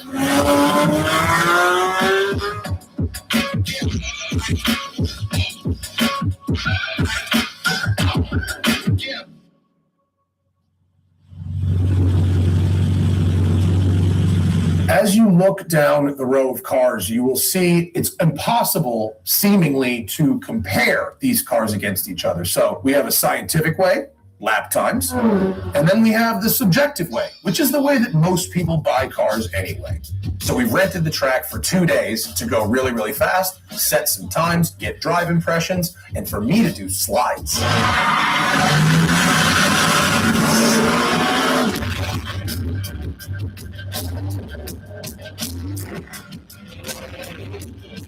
Mike Austin is setting lap times out there.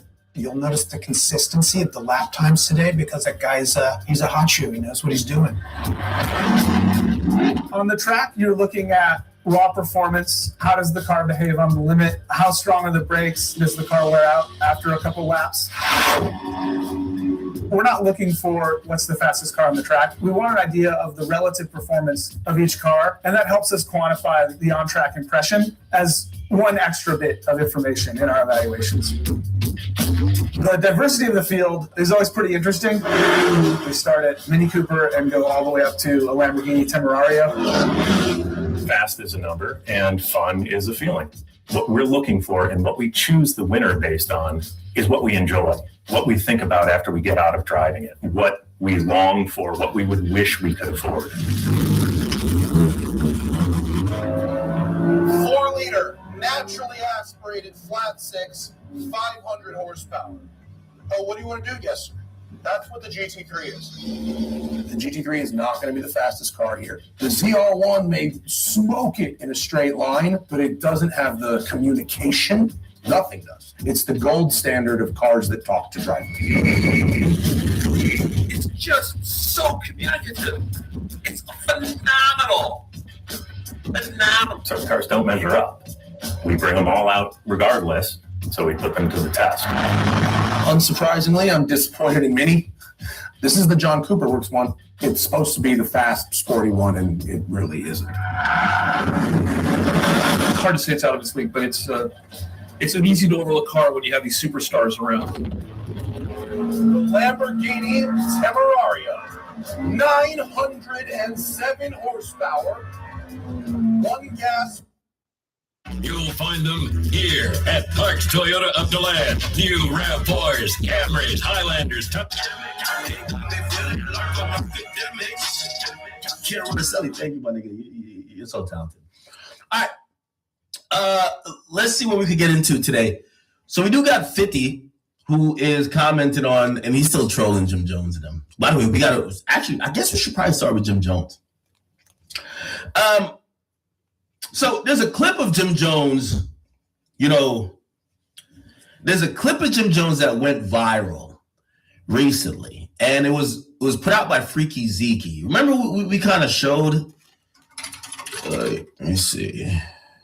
Did we post it? Maybe we didn't post it. Let's go to Twitter real quick. Freaky Zeke, Jim Jones. Anyway, essentially, Jim Jones had gotten into the comment section with, he got into the comment section and he was posting a whole bunch of damn near threats when it came to Freaky Zeke and others. He was saying, yo, Cam, you a bum, you scared, you pussy. He was basically saying, yo, this guy, he's not, this is Freaky Zeke, by the way. They were all in Dipset. And essentially, what ended up happening was Freaky Zeke ended up posting this video, and this was a video of an old altercation with Jim Jones. Now, I think, and we read this stuff before already. I told you guys because, people like Maynard would love to have y'all think that I'm now age shaming. I'm trying to make